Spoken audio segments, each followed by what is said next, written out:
Ladies and gentlemen, boys and girls, welcome to ZRC GT3 Championship. My name is Stephen Koenig and welcome. Glad to have you guys here and back for another round. Welcome to round one. And we are starting off at Hungaroring, a very, very entertaining circuit that is going to challenge our drivers to the best of their ability, seeing who can claw their way to victory. Both Pro and Pro-Am out on track. Lots to be excited for as our prizes are getting more and more spectacular. This time sponsored by EG Evolved. We have got 15,000 rands worth of vouchers that will be handed out by the end of the season. We do have prizes for those who get the fastest lap, those who, for both Pro and Pro-Am, those who stand at the top of the charts as well will get some prizes. So there's so much happening in the world of ZRC at the moment, but it's definitely going to keep everyone at the top of their toes waiting for something to happen. Hungaroring, a very, very tight circuit. Keep an eye out through the Superman complex and the hairpin. Those are very, very tricky corners. Blind Man, also we expect to see cars running out wide, going and hurting their tires. The S's landing up, going and dropping tire pressures. That being said, let's head down to qualifying. So, taking a look to our grandstands, Garrett Jacobs going and saying, how's it? He's good to be here. Glad to have you for a bit of fun right here in the world of ZRC. And we're looking forward to some amazing racing out on track. So, we've got our pros currently circulating around the circuit. As we see Henk Patrice of Trail Bullets making his way around the track. We have also got a couple of other cars out on the track. So let's see who we can go through. That's Henk Patrice, who's currently getting his first lap done. Liam Swinburne going and running out on the track using pink Rexy colours. Always fun to see. Matthew Carter in the Red Bull McLaren as he makes his way around the track. Anton Lummers also trying to improve his time. Sean Dunn, Gerrit van den Berg out on track from Logistical Nightmare Racing. Also was first to go and say, how's it in the driver's briefing. Garrett Jacobs saying, good evening and go Anton. So he's going to be supporting Anton. Go see you, Gerrit. So, Barry Lubber out on track, making his way through. We got Mike Patrice going and making his way around in the new car that's to the world of assettocorsacompetizione, the Mustang GT3, as it powers its way around the track, looking to stand at the top of it all. So we really look forward to seeing how the car can go and what's going to be the advantage as we pump up the volume, because you want to hear this big burly V8 shouting its way past. And lots have been keeping an eye out on it. One of the very few Fords out on the track, oddly enough. Sean Fears out in for the Trail Bullets. So he is going and glossy his way around the track. Lawrence Bonhurst and a little bit down. Francois Buerta. Marius Ebers. Ian Rootman also out on track, along with Michael Berg for our Bergen-Style Mac. Having a bit of fun out there. It's actually written on the side, if you ain't yellow, you're slow. Bernard Rayner going and making his way around the track. Luke Hines, Francis Hines, and Hendrik Porkita make his way through. So, what's happening is the first 10 minutes is all dedicated to our Pro-Ams. They are able to put in a lap time, so for Fears is currently doing everything he can to go and battle it out, with Anton Lummers currently running in second place. They've got 10 minutes to get their top lap times in before we call them back into the pits. Flag will go out and then we will release our pros and they will look to stand on chops. Francois Buerta running in fourth position at the moment, going and battling it out. He's trying to pick up some lap times.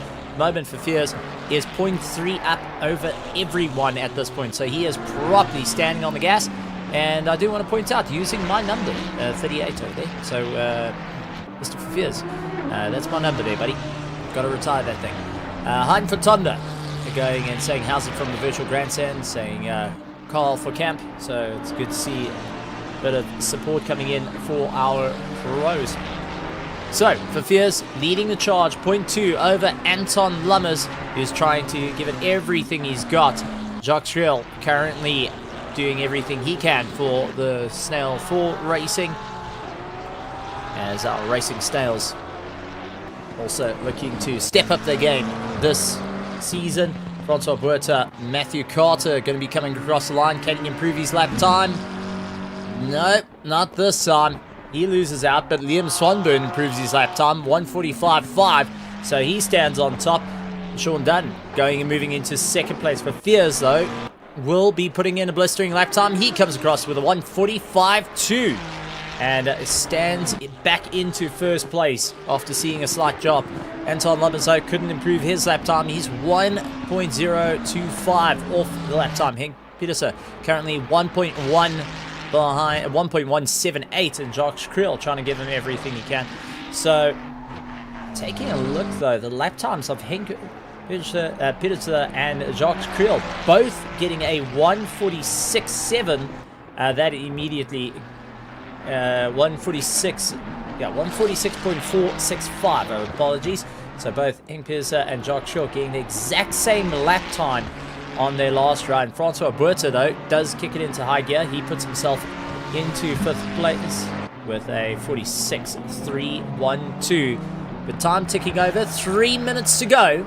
It's going to be a proper run. Gerard Jacobs, my number is 37. Oh, that's awesome. My number 38 comes from basically a family lineage to that one. And used to race with 71, then retired that number to take on the more family number that's been around. It's good to see that that 37 there, so it means you one up in the field versus me. I'm a little bit too slow.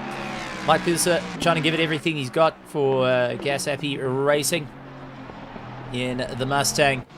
As for Fears, looks to come around again to put in a blistering lap time. 0.1 up. He just lost the drive though into the final corner. Will he be able to hold his position? Because Pearson with a 0.07 on his run was so close. Matthew Carter though will not be improving his lap time.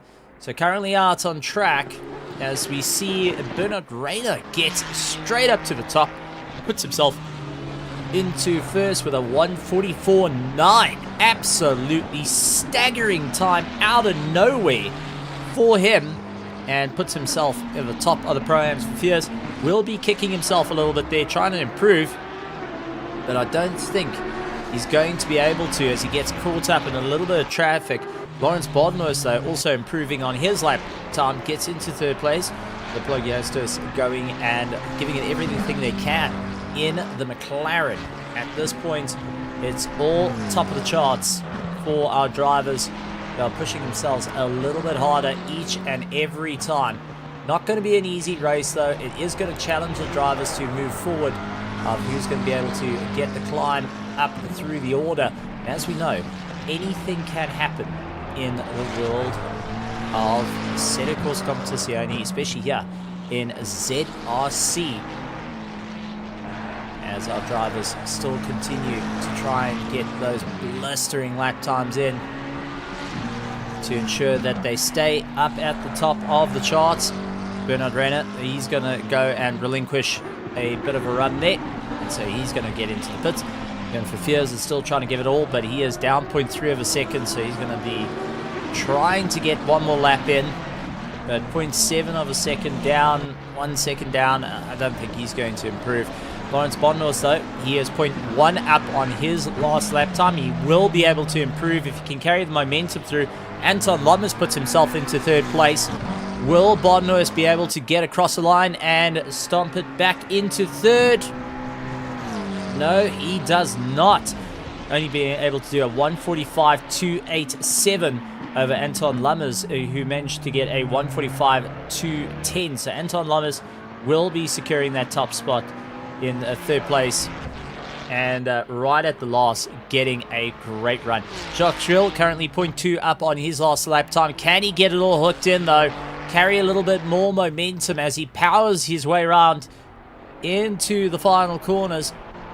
And he is trying to give it everything he's got. Our pros will be released out onto the track. It means that Jacques Krill has got this to play for. 0.6. He's got to carry the momentum, got to keep it all together at this point. This will be his make or break run for him. Oh, just that snap oversteer though, pretty much killed that off. Bernard Reyna though is going to give it one more shot, as he is currently 0.4 up on his last lap time. You guys can keep up to date with us with our pit wall software that is currently running. So head over to Pitwall, look up ZRC, and we'll look in the description for the link. And you can keep up to date with all the lap times that are going on. Bernard Reyna though, currently 0.4 up on his last lap time, and he is the quickest. Is this going to be a startling lap that's going to have our pros guessing where he's making up the time? Well, it is possible because he's 0.6 up. If he carries on the pace, is he going to keep going to really stomp in his victory in the Pro-Am for qualifying and get the fastest lap time? He's going to be coming across the line. Bonhurst was so close, but there we go. A 144.330. Lawrence Bonhurst tried his best. He got a 144.987. So absolute banger run for the two of them. Brandon Kruger, though, was now out on track for the Honors Gaming team, the OG team, with Paul Fenter in the trusty old LNR Aston Martin. The LNR driver of chaos. The Shenanigan Friday hero. Or villain. You can choose. I think he's more like a Deadpool in that regard. But all we know is we call him Cactus Jack. Tristan Herbs currently out on track for the Ominous Gaming Old Guard. That is out on track. Always good to see the Old Guard standing tall. Bernard Barkhuizen for the OG KSR team out on track, giving it everything he's got. Fleming Bauer also looking a bit more exciting, and got Martin the Martian out on the car. Been a while since I've seen that. Actually saying Martin Racing, so it's actually pretty cool to see a Looney Tune character there. Is Fleming Bauer trying to get himself ready. Tien Turan, ZRC going and making his way through. Jan Krobler of Hybrid Racing standing on the gas. He's trying to improve. David Robertson of the Robertsons going and running a little bit more of a classic style livery as he makes his way around the circuit. Conor Bergstrom of Team WRT going and utilizing the current styles of the BMW, and he is really having a great bit of fun out there. Gideon Rayner for the OG Evo team. Vesselwooder out on track in the big old Mercedes that just works like a charm. Mac van der Merwe still in the pits, unfortunately. He's going to be waiting it out. And got Jackie Alberts of the Pro Wannabes. And Jackie will be standing on the gas, back with the Racing Snails. It's good to see Jackie Alberts back with the Racing Snails like we saw before. And sporting that yellow livery once again. Kerry Duplessis out in the Ferrari. Daniel Rowe out in the BMW, looking to improve and stand on the gas. So let's go through the running order though, as we're starting to see more and more times creeping in as our pros look to put themselves on the top. Remember, Bernard Reyna is the one to beat, a 144.330, and that was beaten up by Bernard Barkhuizen in the 143.2 on that last run. Daniel Rowe going in, managing to get a 143.572. Loic Randebel was only able to get a 144.5.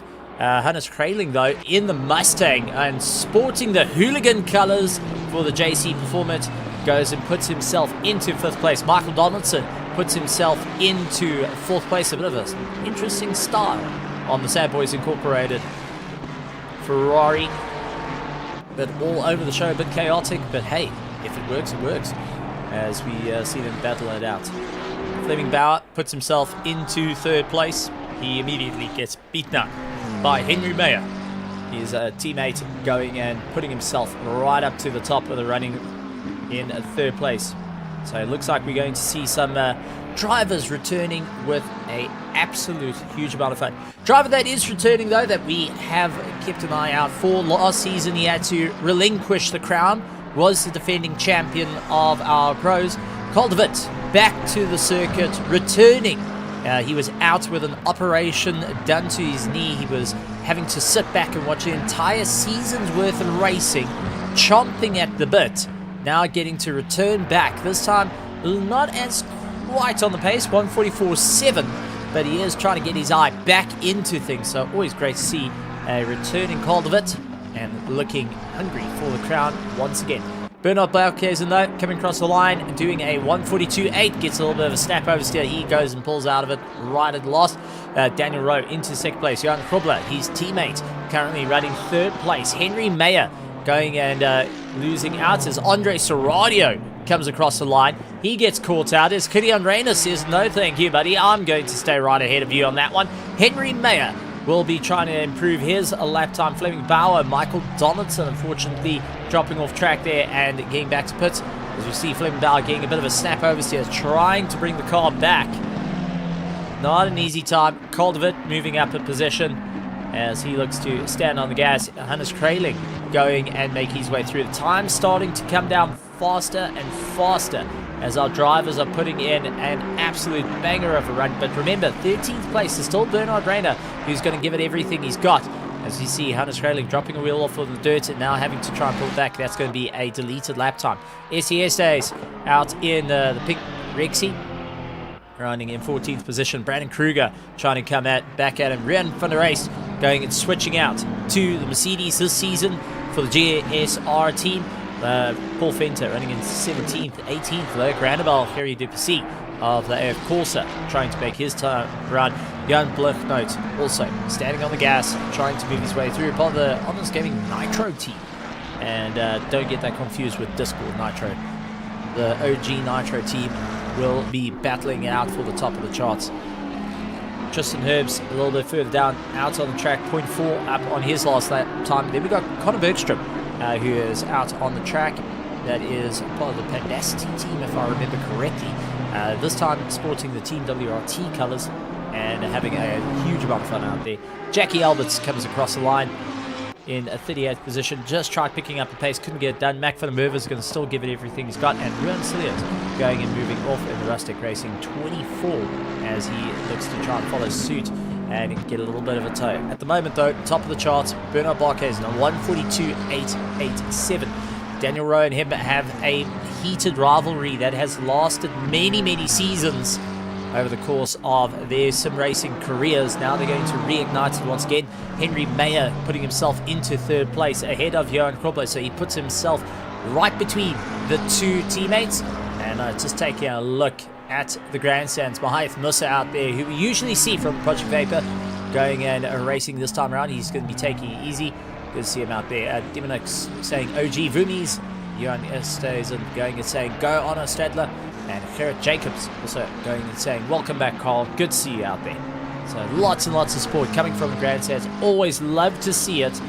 And we have got our pros and pro-ams, a grid of 46 cars racing for position and looking for what they can do. At the moment, we have got qualifying underway with 1 minute 20 seconds left of qualifying. It is an outright battle through and through to see who can get to the top of the charts. Bernard Blaukhuizen is the man to beat. Daniel Rowe in second place will try and give it everything he's got, but at the moment, Gideon Reyna's 0.3 up on his last lap time. Fleming Bauer's 0.2 up on his last lap time. Carl de Wit's up 0.3. Hannes Kraling 0.8 of a second on his last lap time. So he's really giving it horns in the Mustang. Part of two Mustangs in this entire field that are going and battling it out. Oh, that snap oversteer though absolutely decimated it and it got caught out. Gideon Reyna though, went 0.3, was fastest in that last sector. Can he carry it through? And comes across the line, puts himself into second place, 0.018 of a second behind Bernard Blaukhuizen. You couldn't get closer even if you tried. Bluchno tried his best, got into 14th position, and will be settling for that one. Mac van der Merwe, don't count him out. Mac van der Merwe, the KSR Vibe team in the police JMPD inspired livery Porsche, also looking to improve his lap time, 0.3 of a second. Gideon Reyna, though, is giving it horns. He is 0.1 of a second up in that last sector. And it is a fight between him and Bernard Blaukhuizen as they both going purple sectors. top to bottom, it is going to be a monumental war between these two of who will be able to get it as they look to fight their way all the way down to the line. Bernard Barkhuizen currently 0.1 fastest. Can he carry the momentum on the way through? This is going to be a monumental run as he is fighting out left, right, and center. Running 0.2 up on his last lap time. Killian Rayner unfortunately matching his last lap time as it stands. So Barkhuizen looking to go and stomp in a little bit more time between himself and Killian Rayner as they are so close in lap times. Daniel Rowe is unable to pick out his lap time. He will remain in third place for now unless Andre Serradio will have something to say. Killian Rayner will stay in second place. Barkhuizen though, 0.2 of a second. Can he get quicker than his last lap time? We're about to find out as he comes across the line. He gets himself with a 1:42.625. Ruan Celia is trying to make his way through as time is starting to run out. Drivers crossing the line. Ruan, 0.2 of a second up. Will need to try and carry the momentum through at the moment.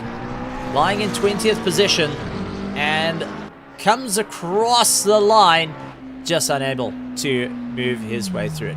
So, that being said, let's get ready to rock and roll right here in the world of ZRC for round 1 of the championship. And hope you are ready, ladies and gentlemen, because it is going to be a wild one. It is going to be absolutely crazy out there for our runners because we're about to see an all-outright fight to the end.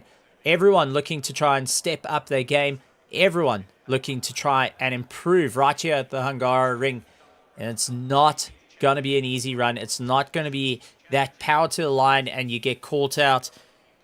This is going to be a bit of a challenge because now we've got a bit of a change. We do have one mandatory pit stop, but they've also got 2 sets of tires for the weekend. That means they qualified on a set of tires, they're racing on a set of tires, or you're going to use your qualified tires and change your tire. You're going to change to newer tires when you head out.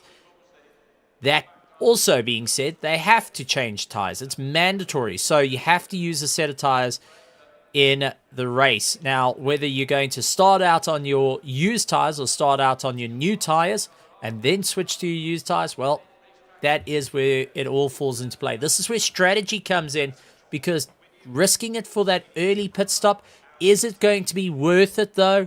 Are you going to go for that late pit stop? Are you going to be able to break up enough time to do it? Because remember, 30 seconds. It is a 30-second stop. Well, we're going to be taking a look at our drivers down at the grid and see where they're going from here. So, ladies and gentlemen, boys and girls, get ready for an absolutely monumental fight as we got Bernard Barkhuizen out in first place, Killian Rayner, Daniel Rowe, Andre Serradio running in fourth place, Henry Mayer along with Johan Krobler, Carl de Witt, Fleming Bauer, Hannes Kraling, SES Alice in 10th, 11th, Rian van der Race, Michael Donaldson, Johan van der Merwe, Brandon Kruger, Loic Randebel, Johan Blucknote, Mac van der Merwe, Andres Strodler, Bernard Renner and Ruan Cilliers into that top 20 as they make their way around. Drivers trying to get themselves going for the short formation lap. Bernard Barkhuizen out at the top. Killian Rayner lying in a second place. So Bernard Barkhuizen will need to try and get as much of a drive as possible. He's got his teammate, but a bit of a rivalry there. As the race starts, Daniel Rowe trying to go close to the pit wall to get the jump. He jumps into second place, so late to the brakes. Oh, contact! And there was secondary contact. Andre Serradio got a bit in the nose there. And Henry Mayer gets a little bit more of a drive. He tries to come back at it. Daniel Rowe retaking second place. Andre Serradio trying to pull himself back. And it is 3 wide. It is crazy out there and lots of nose-to-tail action as Andre Serradio called out in a bit of a battle.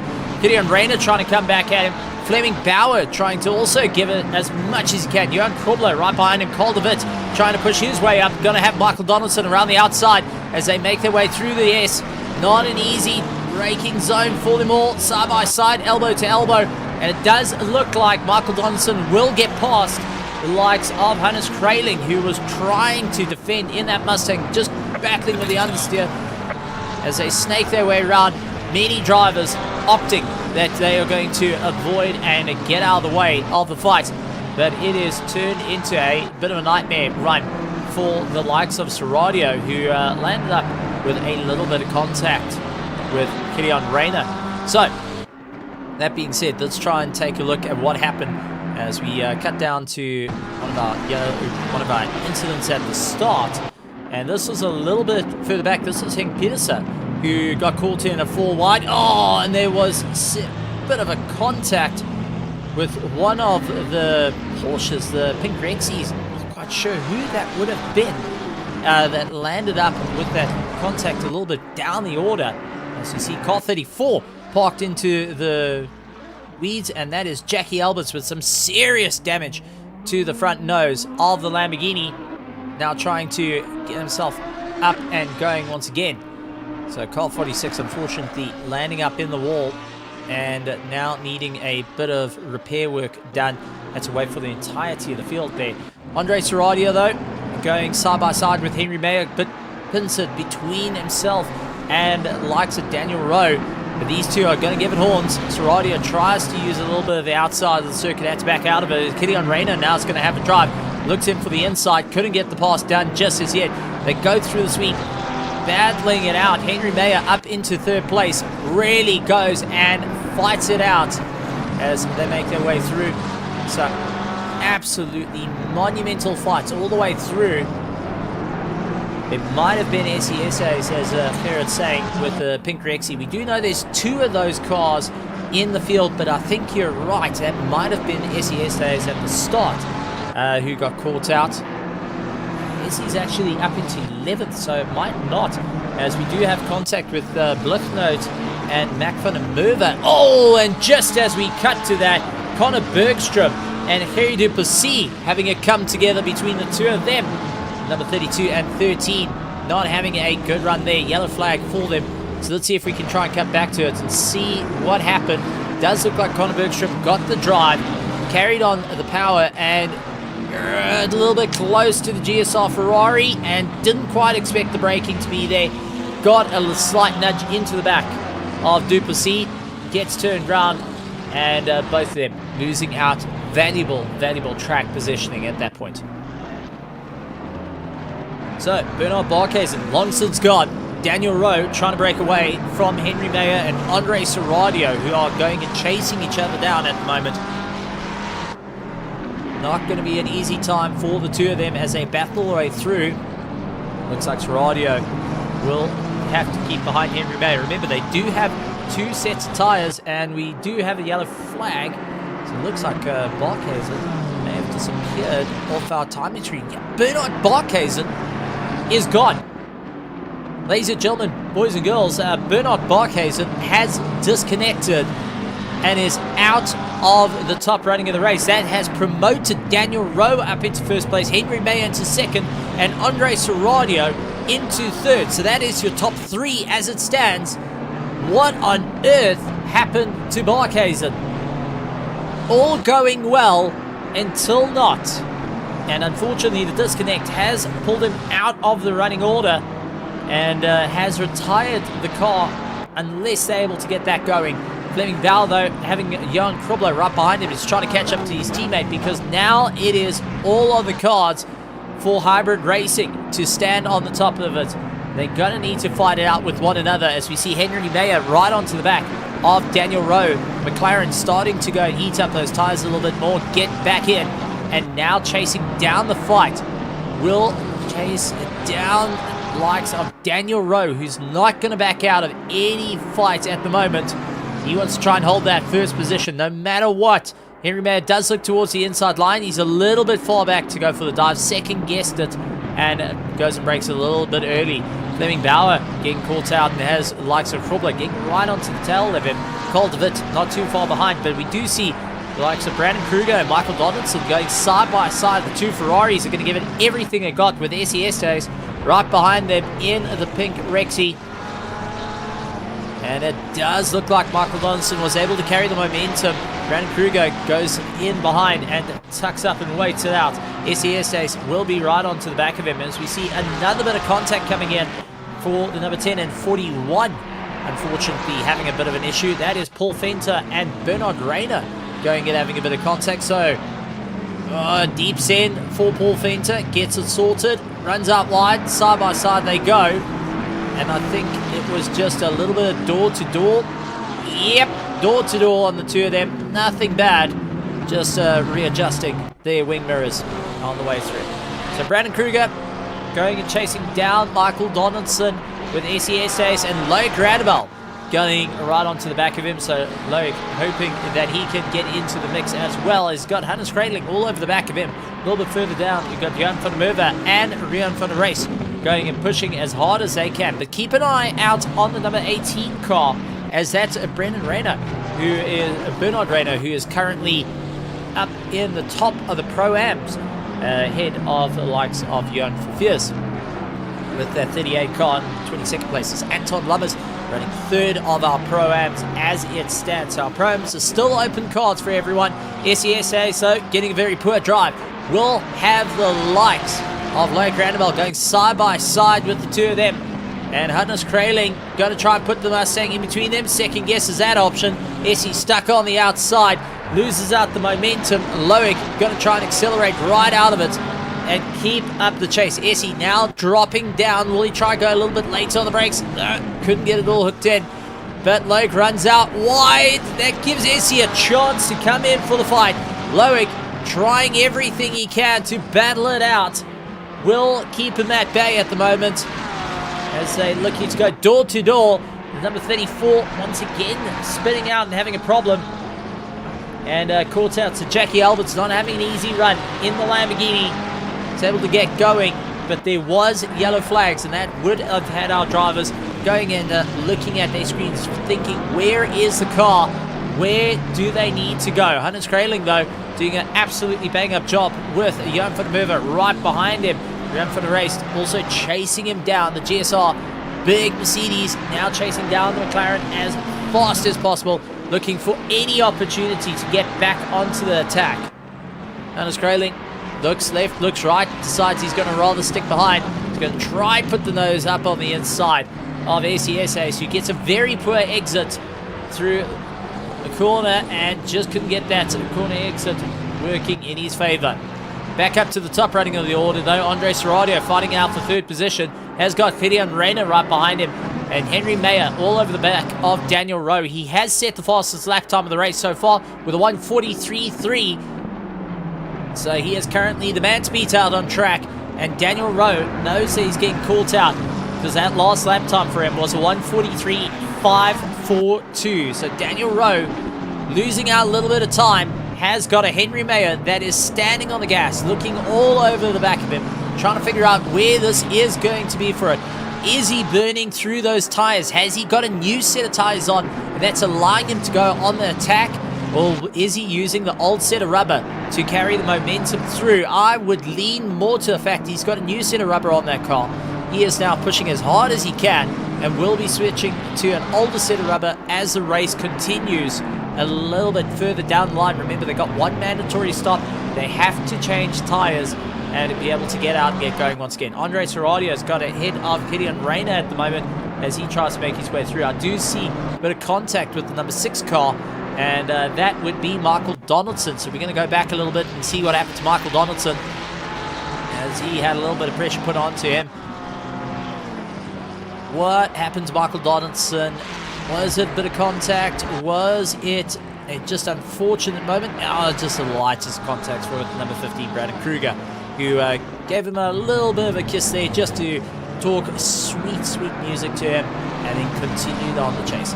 Our top 4, though, first and second in a fight, third and fourth in a fight. That is going and giving everyone a good run for their money in our pros and overalls as Daniel Rowe watching his mirrors at the moment.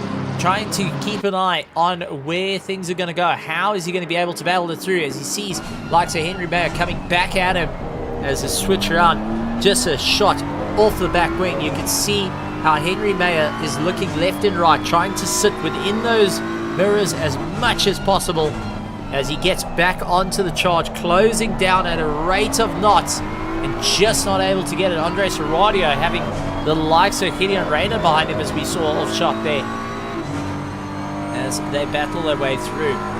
Absolutely tremendous stuff. Fleming Bauer, though, had a bit of contact with Johan Krobler. The two of them coming to blows, number 3 and the number 4, unfortunately getting caught out, and that has allowed Calderwood to get onto the back of them as they're going to push as hard as they can. Calderwood looking to go around the outside of Johan Krobler. Not going to be an easy time there. Johan Krobler knows his tactics all too well. The two of them have done battle in the past, but this time around we've got the likes of Johan Krobler, who has done plenty more racing, while Calderwood unfortunately had to take a bit of a break after his surgery. No one has done their pit stops as yet, though. Sorry, that is incorrect. Shane Dunn has done his first, well, he actually did a pit stop, but it didn't register because he was out of the box slightly. Onro Stradler, though, has done his first pit stop. Liam Swanburn has done his first pit stop. Jackie Albert has done his pit stop. So those drivers have done their pit stops, but one driver I want to talk about who is back, Bernard Barkhuizen, despite the disconnect. My friend, thank you. I always say you want to see the checkered flag, you want to get across the line, and I respect those that do that. Bernard Barkhuizen, lying in 46th position, got himself back onto the track, and he is going to try and gain some valuable positions at this point. He's 2 laps down, but don't count him out of the fight just as yet. Paul Fenter and Johan Blocknote are giving a good go between one another. The OG Nitro versus the like of Alan R. Chaos. The Cactus Jack versus the Nitro Runner. Well, we're about to see it all come down. Daniel Rowe, though, taking an early braking zone there compared to Henry Mayo, who swung the car around, trying to get as much rotation out of the rear of the car as possible so he can carry on the momentum and claw his way through. Yellow flags, though, for the 31 and the 98. Unfortunately, looked like the camps blows. This is one of the logistical nightmare cars. This is Karen van den Berg, who landed up with a bit of a problem. The 31 going out wide, and did the rear snap out underneath him? Did he have a bit of contact? Oh, with the big Mustang. Unfortunately, a slight tap in the rear was all she wrote there. And another yellow flag for the 98 car, going and landing up into the dirt as we see a better lap time. Bernard Barkhuizen actually putting in the fastest lap time. This is a replay of what happened to our big old Mustang that has got a bit of damage to it. We saw him have a bit of contact early on, and unfortunately missed the braking zone. Waiting on track. Is he waiting for the drivers to make his way through? We're going to be a bit close on that one. He is up and going, so quite possibly was waiting to return the position after that little bit of contact. Andre Serradio feeling the pressure. Gideon Rayner going and breathing a bit of a sigh of relief at the moment as he is keeping the pressure on to the back of Serradio. He is trying to force that BMW to use its tyres a little bit more on the way through, under braking, and just not able to get themselves a little bit more up the road. Fleming Bauer, though, going to be chasing him down with Johan Krobler right in the mirrors, trying to force a mistake out of them. But out in first place, it is still the likes of Daniel Rowe and Henry Mayer. Always good to see, always exciting action at the moment. And Andre Serradio with Gideon Rayner trying to have a good go at him. Fastest lap time, though, was Bernard Barkhuizen, who's down in 46th position. He's taken away that fastest lap time away from the top runners. He's done a 1:42.995. He did disconnect out of the race. Unfortunately, it looked like he had a problem there. He is on a fresh set of boots, but has got himself pretty much handicapped at this point to try and bring it back. Fleming Bauer, Johan Krobler, they're still having a good go with one another. Another little battle building up. Tristan Herbst and Fears are giving a good go between one another. The old guard trying to stand proud in the Lamborghini Hurricane, the Lamborghini Evo, and dealing with the likes of Fears. Both of them doing a great job at the moment, keeping a nose to tail. This is where strategy is starting to come in. The pit window is open for 57 minutes and 56 seconds. So, what is a pit window? Many people are going to be asking that one, and we had Tim tell us how that exactly works. So, how it all, well, sorry, it was Jim that told us. Tim's on the cameras giving us all these awesome shots. But how this works is our drivers will have to pit within that pit window. They'll have to get the mandatory stop out the way, plus a change of tires. They have to put 2 liters in the car and then get racing once again. Not an easy time there, because this limits your strategy of where you can go. In the past, we've had drivers go and battle it out. The closest lap time to the end of the race, actually, the closest time to the end of the race was the final 10 seconds of the race. That was actually done by Johan Krobler on the previous season. So he was able to get in the last 10 seconds of the race, get in, get out, and go battling once again. So he's hoping to do the exact same thing, except now within the window, try and get as close as he can to the end. There is about a minute between the pit window opening and closing that allows drivers to get themselves sorted out. Means in the final minute, though, you're not like getting into the pit, so you've got to eye out your strategy, see what works for you, and how you're going to close the gap to your fellow drivers ahead of you. It's not going to be an easy time. It's going to be a bit of a difficult one. It is a bit of a thinking game at the moment that the guys are going to have to start working their way through, and how they're going to get on the charge.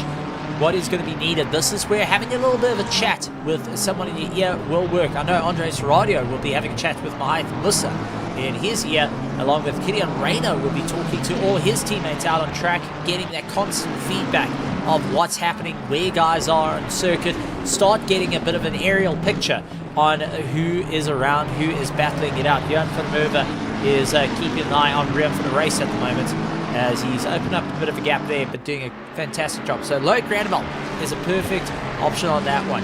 The OG team will be concentrating on one another and talking to each other throughout the race, saying, okay guys, this is what's happening, this is what we're experiencing, how are we going to move forward? As we do see a bit of contact, and this is a little bit down the order. This is Ian Rickman, who is in the BMW in the number 29 car. And he's going to have number 16 running into a bit of a problem. Oh, there it is. So a bit of side-on contact between the two of them as they were taking evasive maneuvers and avoiding a yellow flag out in front. So David Robertson into the pits. Henrik Porkita now into the pits. So a couple more drivers getting those pit stops in a little bit earlier in the race. And they trying to just get it in and out, get it out the way, and get back to racing on the way. But our top three in both Pro and Pro-Am are not in the clear just as yet. Daniel Rowe and Henry Mayer getting past one of our Ferraris a little bit further back. And a clean pass, might I add as well.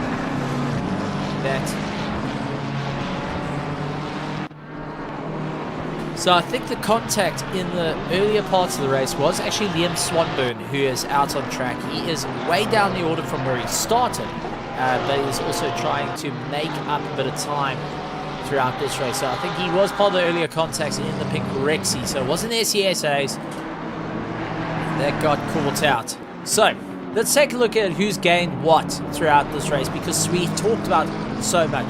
Daniel Rowe is up 2 positions from where he started. Henry Mayer up 3 positions. Andre Serradio up 1. Killian Rayner down 2. Johan Krobler up 1. Fleming Bauer up 2. Carl de Witt exactly where he started. Brandon Kruger up 6. Michael Donaldson up 3. Hannes Kraling down 1. Loic Randeveld up 4. Johan van der Merwe up 1. Ran for the race down 2. Paul Fenter up 7.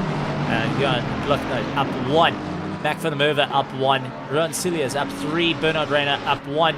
Tristan Herbs up 6. Bjorn Fears up 4. SES Days down 11 positions from where he started.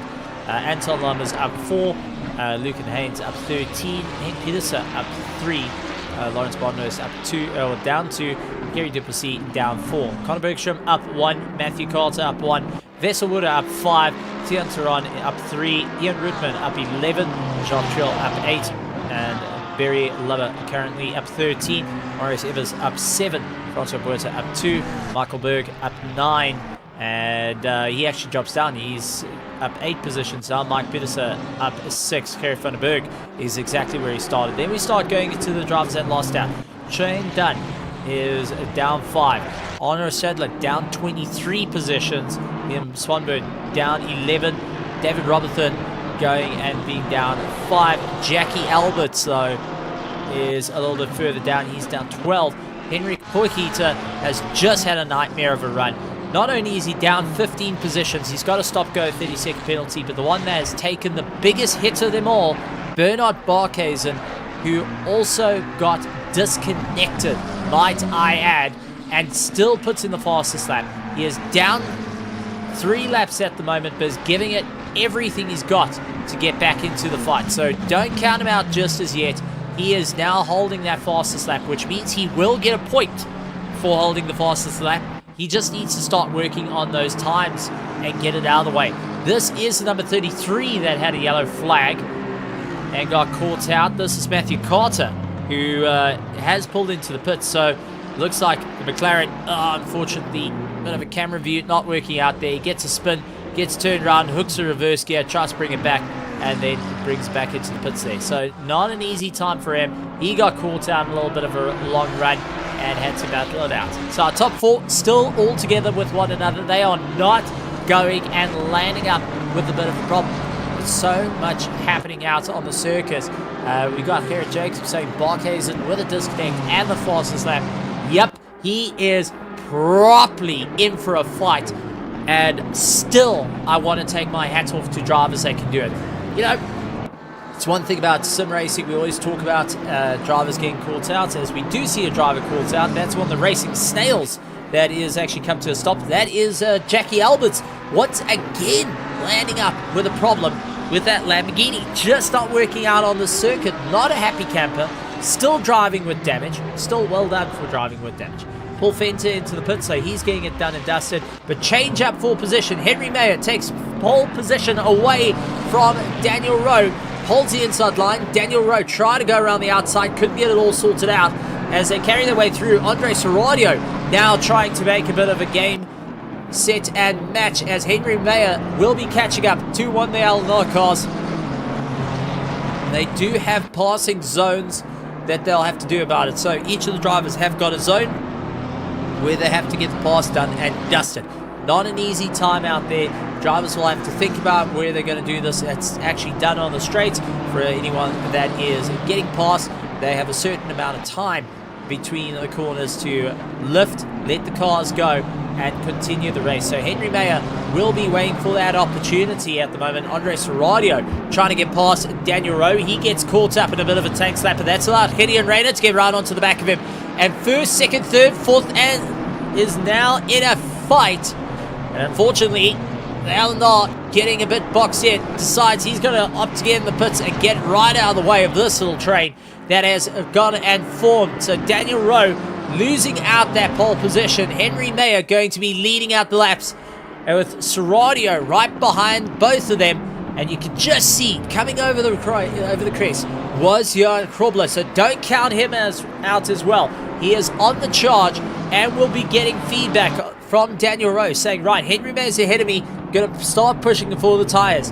Henry Mayer will be going and chatting to his teammates saying, listen, I got to get into a fight here, so if I'm coming in around, move out the way, but don't make it too easy for second place, third and fourth. They're right on my tail. Caldervit pulling into the pit, so he's going to get it all done and dusted. Top 4 starting to break up once again as Henry Mayer, Daniel Rowe starting to open up a small gap between himself and Andre Serradio. And like so, Gideon Rayner still right up to the tailpipes, looking to try and get past that big BMW And I've got to point out, Zodiac is stuck with that BM through and through. Since it came out, he's done a bit of a job to it. The whole Project Vapor is going for the long-term gains on this one, not switching around as much. Daniel Rowe has switched around between the Porsche and the BMW. He's stuck with the BMW a little bit longer than planned and is starting to develop the car a bit more. Hannes Kraling, Michael Donaldson, and Loic Randebel all on top of one another. Jan van der Merwe not so far behind, with Rian van der Race giving a good go at him. And then that is running up for our 12th position. 12th, 11th, 10th, 9, 8 that are having a good go at one another. So it's really, really interesting to see these battles starting to form. But it does look like Daniel Rowe's tyres starting to take a bit of a hammering. He's getting more and more of that understeer. And Zodiac is starting to smell blood in the water. He's seen the pass was done. He's going to try and go for the inside line. Pulls out of it, second guesses it, but immediately has a Ferrari diving on the inside as Gideon Rayner goes for the pass. A little bit of elbow contact between the two of them. They opting that it is going to keep on racing. So a little bit of side-on contact. Zodiac tried to go for the pass on Daniel Rowe. Second guessed the run and then got caught out at number 23. And that is Bodnhurst, who's off on the circuit. And that McLaren not looking the greatest at the moment. He's trying to pull himself back around the track. Zodiac immediately back on the attack of Gideon Rayner, who went for a very opportunistic move. He got the pass done and dusted. But for anyone that isn't too familiar with racing, but is familiar with the world of WWE, well, that just pretty much reminds me of what was, was Edge going and cashing in the Money in the Bank over the likes of, I think it was John Cena at the time. As we see one of the racing snails getting caught out and landing up in the weeds, going a bit slow out there. That was the number 40 car that is now just trying to get going once again. That's Michael Berg, who is down the order. So Gideon Rayner losing our position to Andre Zodiac. 10th, 11th, 12th. Loic Randebel battling out with Van der Merwe and Rian van der Race all over the back of them. And the GSR, big Mercedes, is trying to give it back. And Garrett Jacobs saying, did he just give the position back? Well, I would like to tell you, yes, he did. He moved out of the way. He gave the position back, a light lift to do it. I think the excitement got in. He went for the battle. He went for the pass. There was a little bit of an irritation of, oh man, I could have made that stick. But it seemed like sense kicked in. And the mutual respect, the gentleman's handshake agreement in the world of sim racing is to relinquish the position that you just gave. So, honestly, I want to take my hat off. Gideon Rayner, big ups to you, buddy, on handing the position back to Andre Zodiac. On, he went for that lunge. It was a bit of a side-on contact. It was a little bit rough. But ultimately, you're wanting to earn that position the way it's done. So, I mean, well done. I think that is some serious sportsmanship. And I know that there's going to be a bit of a firm handshake between the likes of Project Vapor and OG for that one, saying, hey, well done on that fight. That's how we meant to do it. Now, let's get back to the real racing at hand. As Gideon Rayner right up the exhaust pipe of Andre Zodiac and is pressurizing him, saying, right, I gave you the position back. Now you can get a little bit of getting up and go, because I'm going to go for the pass. Whether you like it or not, you are going to see this OG car ahead of you. And trust me, we bleed green, but it isn't going to be an easy bleed. That is for certain. Let's see if you can bring the smoke as he gets a little bit unsteady on the exit, gets a bit of a twitch, and loses out that little bit of time. Zodiac saying, listen, you asked me to bring the smoke. I brought the smoke in long since gone past you. Loic Randebel, Michael Donaldson, and the likes of Johan van der Merwe running into a little bit of contact with one another as they had a bit of a problem out there. So let's see what happened between them. Let's go jump to our number 6 car. This is Michael Donaldson with Loic Randebel right behind him. What happened between the two of them? Oh, Loic getting a drive, gets a bit of a twitch, goes for the inside line. Can he go for it though? Takes a dive. Light contact, second contact with the likes of Johan van der Merwe, and third contact there.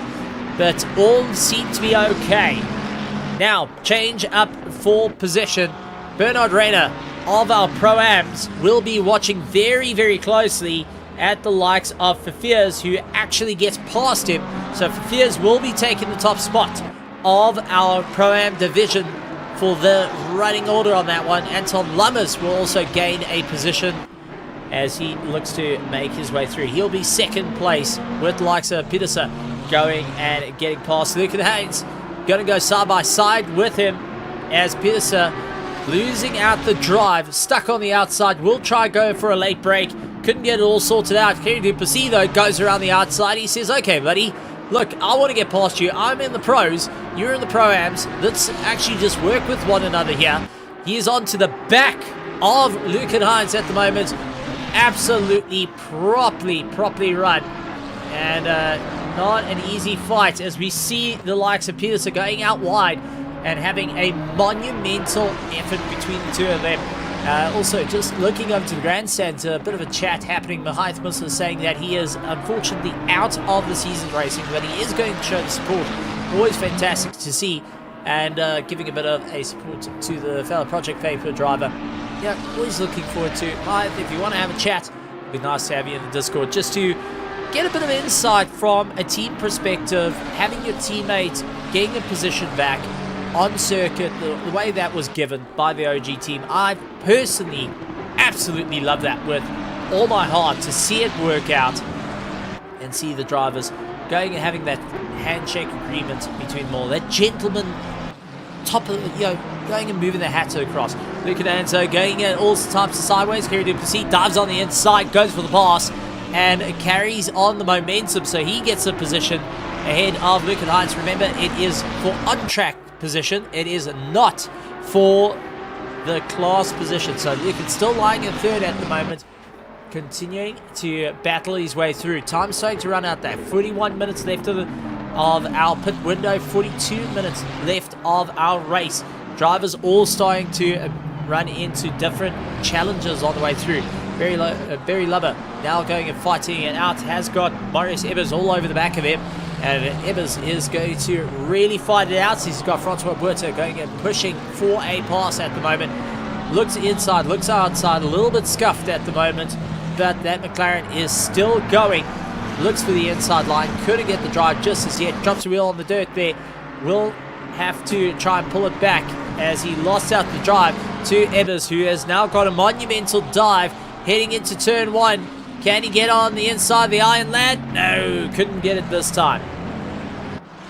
Off-track moment for the likes of Henk Pedersen. He landed up with a bit of a problem, and that was actually contact between the 73 and the 23. So what happened to Pedersen?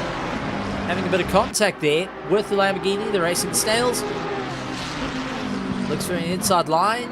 No, going through just fine there. All carrying the momentum through, and oh boy, the number 23 getting a twist. Both of them having second contact with one another, and not ideal circumstances at that point. Henk Pedersen now behind and trying to make his way back. 23 though is a little bit further down the order, and that's Lawrence Bodhurst, who is actually a couple laps down on them. Landing up taking some monster dives at the moment. He is trying to gain a bit of time back on track to claw his way into a victory, or try and get his way back into the top running of the the Pro-Ams. So he is chasing down Pedersen, Berg and Dunn at the moment, but had to unlap himself from the fight. Michael Donaldson and Lloyd Grandabelt still giving it out between one another. They are one of the closest battles out on track, but pit stops starting to happen all over, with those tyre stops going to be playing a proper factor. Still eyes on Bernard Barkhuizen as he pulls into the pits, getting his pit stop done and dusted at the moment, and will be getting back out on track. He's been making up some good time, actually gaining a position over Hendrik Pulkita before he needed to pit. Paul Fenter having a good go at Vesselwater in the big Merc, who is squaring it up, puts himself in the center of the circuit.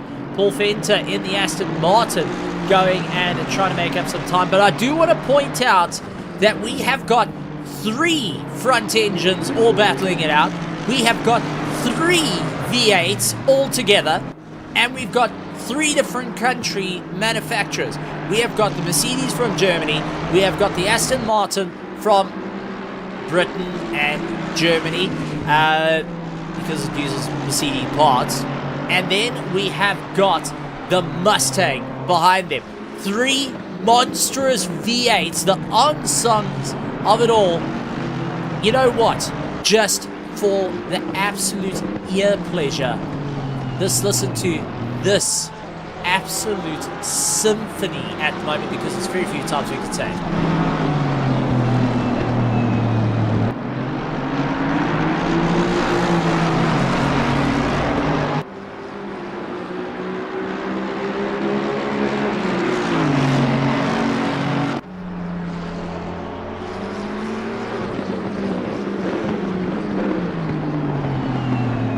Oh man, if that doesn't give you chills, my heavens, I don't know what will. As we heard the orchestra wind up, Vesselwood was defending against Paul Fenton's onslaught. Hannes Kraylin looking for the inside, and they are fighting left, right, and center at this point as they battle their way through. An absolute symphony between the V8s. Man, oh man, it's good to be alive when you have this out on the track. Right here at ZRC, the 3 front engines. We just need to add a BM there, and then you would have all the front engines together. Except the BM doesn't look good, and it doesn't sound great, so nah, you know what, we'll keep the picture pretty sweet on this one, and leave these 3 to carry on duking it out on track. So always enjoyable to see this fight. Vesselwood, though, keeping the defense over Paul Fenter as it stands. Defending on the inside line. Paul Fenter stuck on the outside and just not getting the drive. Hannes Kraling, who is just looking for any point to get past, puts his nose in, tries to help Paul Fenter out, gets the pass done. Vesselwood losing out 2 positions in 1 corner, tries to get it all back together. Little bit of a tank slap as they both power their way through. Vessel and Hannes were slightest of touches and get their way through the fight. So Vesselwood, unfortunately, not carrying as much momentum as he would like, loses out their drive. And we have got the likes of Barry Loeb getting caught out as he sees these 3 charge their way through. Pit stop starting to happen though. Mac van der Merwe trying to get out of the pits as Johan Blicknote comes around the outside of him. Will carry the momentum. SES will be having a good go to close up some time. Bit of contact between the 41 and the 37 of Bernard Renner and Ebbers, who landed up with a bit of a problem. And this is what happened. Looking left, right, Racing Stales are ahead, and our leader, Bernard Renner, trying to fight his way through in a bit of a 3-way tussle. Oh, there's a contact, and unfortunately there's a Racing Stale that just had a bit of salt dumped on it. Not ideal circumstances as they made their way through. So let's go through the running order, because we do have quite a bit that's happened here. Out in first place, Henry Mayer takes the charge. Killian Rayner in second place. Johan Krobler currently in third. Fleming Bauer in fourth position, followed by Michael Donaldson in fifth. Then Johan van der Merwe, Rian van der Reist in a 7th position. Tristan Herbst in 8th. Now moving down, Daniel Rowe leaving the pit lane, with the likes of Kerry Duplessis getting right behind him. Andre Serradio's left pit lane, so they have done their pit stops. Loic Randabel has also completed his pit stop. Brandon Kruger out on track is in 12th position, so he's gained up a lot of time. Remember, he pitted quite early, and now in 13th position, moving up into 12th. He will be right behind Andre Serradio on the way through. Connor Bergstrom going and still needing to do his pit stop. He's currently 13th position, and is fighting out there. He is by himself out on track for the team, though. Now, that's always good to see that he is still putting in the fight. Coldovit currently running in 14th, like Randall running in 15th. Paul Fenter running in 16th. Hannes Kraling in 17th. 18th is Johan Bluknoot. Mac van der Merwe, Tian Turon right behind him. SESA's having a good go in 21st. Rowan Silvers in 22nd. And do want to point out, Lucan Haynes is the one that we need to keep an eye out for, because he was leading at one point of the race for the Pro-Ams, but now it goes to Fafirs, who's running in 23rd position. So he has gained a bit of time. Our timing tower a little bit slow on the uptake at this moment, but he's running in 23rd. He will be inheriting that top spot. Anton Lummis will be running in 2nd. Bernard Reiner finishing in 25th. Is running 3rd in class. Then we have got then we've got Marius Ebbers, who is trying to gain a bit of time. He is chasing down Reiner as hard as possible. Lucan Heinz, who was leading, went in for the pit stop, unfortunately is down the order. Henk Pedersen going and chasing. He's in 28th position. Vessel Wooder, Michael Berg, then Lawrence Barnhurst, along with Arno Stradler, along with Mike Pedersen in 33rd. 34th, Matthew Carter, Jacques Skrill, Sean Dunn currently in the pits, going and getting his pit stop done and dusted. Barry Lubber in 37th. He will be moving up to 36th. Ian Rickman going and making his way through. He's in 38th at the moment. Liam Swanburn will be also gaining a bit of time. Was in 39th. He'll move to 38th.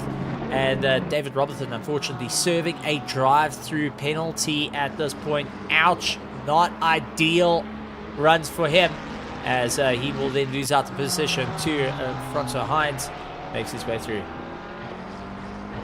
Francois Buerta gaining a run as well, as we do see that one of the McLaren's jumping out and getting past.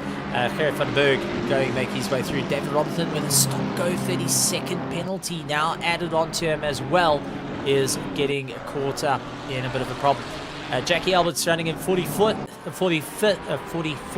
getting caught out there. Henry Porkita running in 45th, and Bernard Barkhuizen trying to make up some time. Remember, he is one lap down currently. Well, no, actually he's not.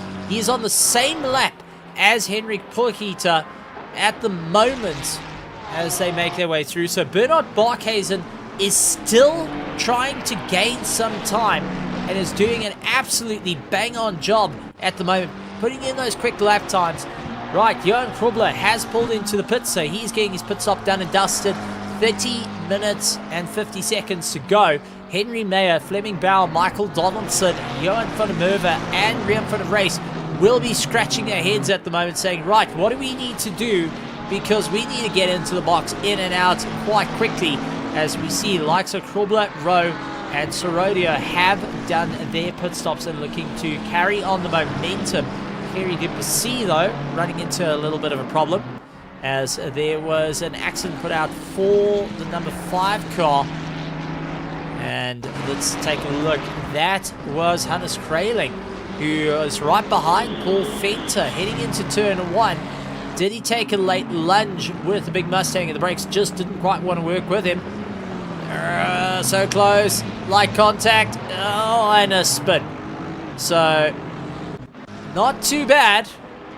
Most self-serve punishment there, getting in of a Ford doesn't really stop on its best runs. Fleming Bauer moves up into first place as Henry Mayer getting into the pits. Johan van der Merwe will move into second place. Henry Mayer into the pits.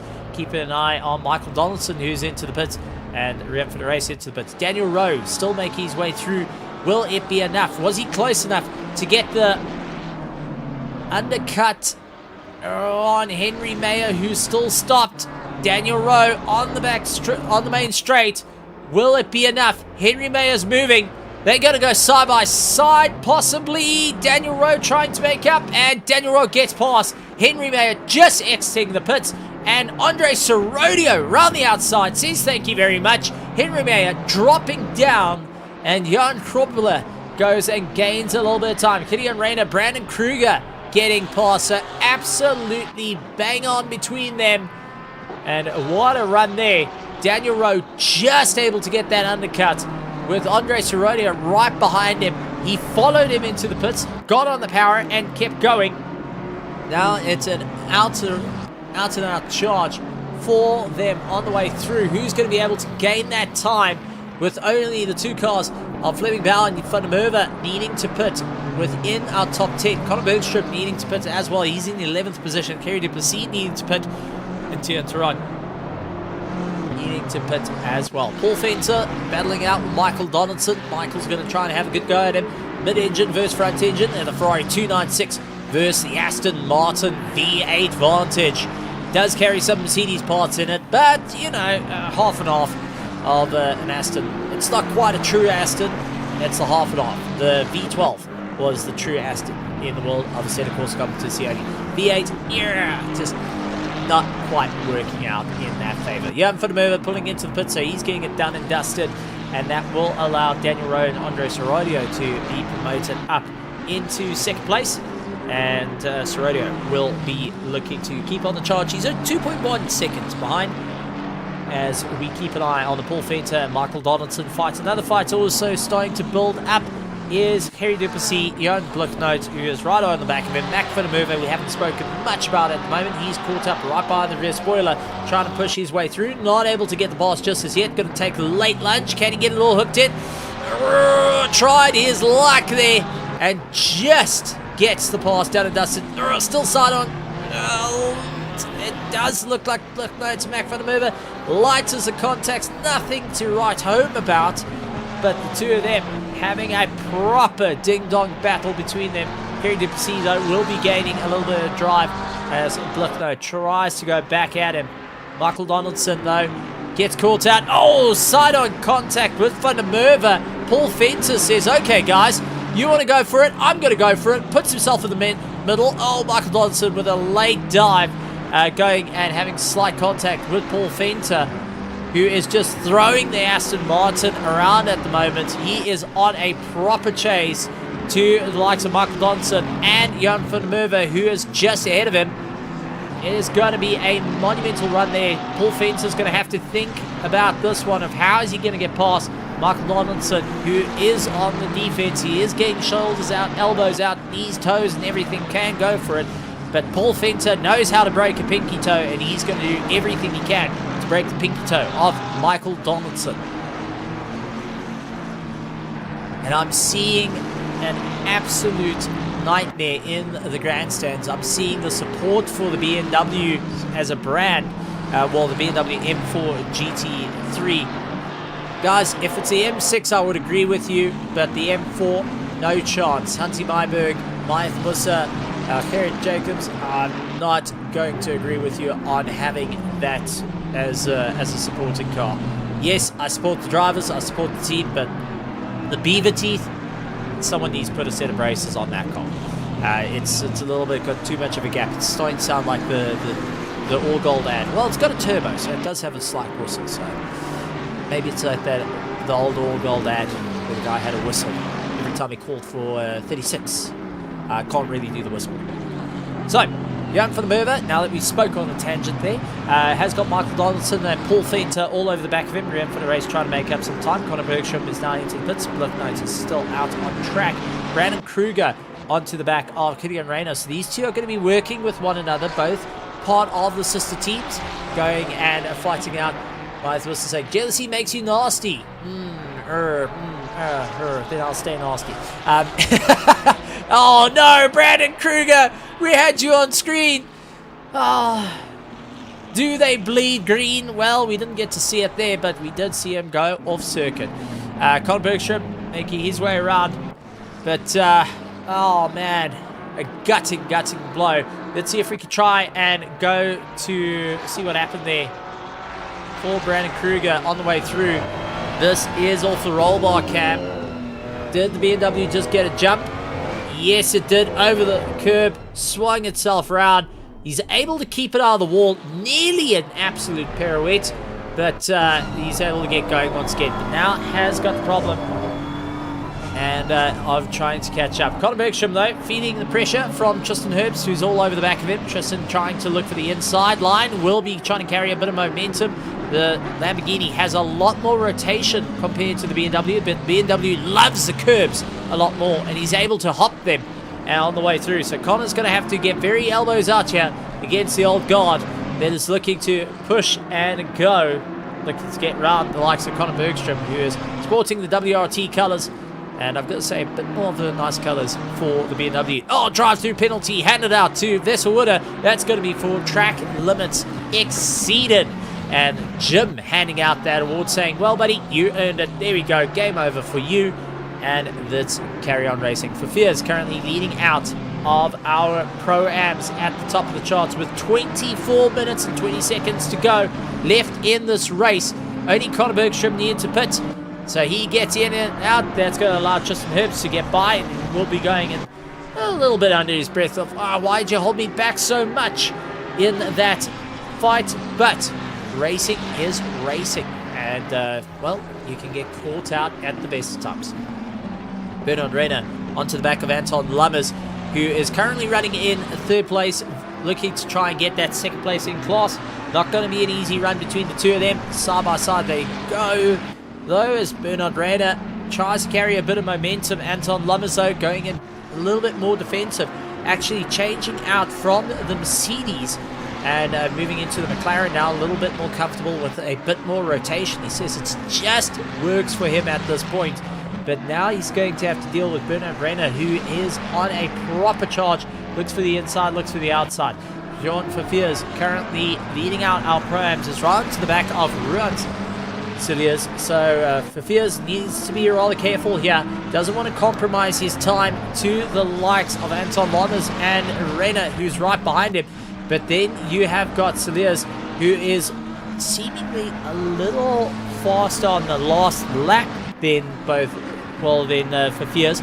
But this time around, I would think a little bit different, as Run wasn't quite getting the hammer down as hard as he could out of the corners, and that's allowing a bit of a concertina effect to come into play, and that may affect our first, second and third of our Pro-Ams. So all our charge for our Pro-Ams, first, second and third, Fafiers, Lummers and Renner all over the back of one another. And don't count out Luke Nines, who's running in fourth place at the moment. Yes, he's 13 seconds behind, but as we've seen, anything can happen at this point. As Cilliers now stuck on the inside as Fafiers comes around, gets past, and now it's Anton Lummers to try and make his way through. Bernard Renner takes a dive on the inside, will go for the pass though, as Anton Lummers tried to go and counter and at the same time go for the pass on Cilliers. Couldn't get it all done and dusted. That allowed Renner to get by, so Renner's going to put a significant amount of pressure onto the back of Ruan Cilliers.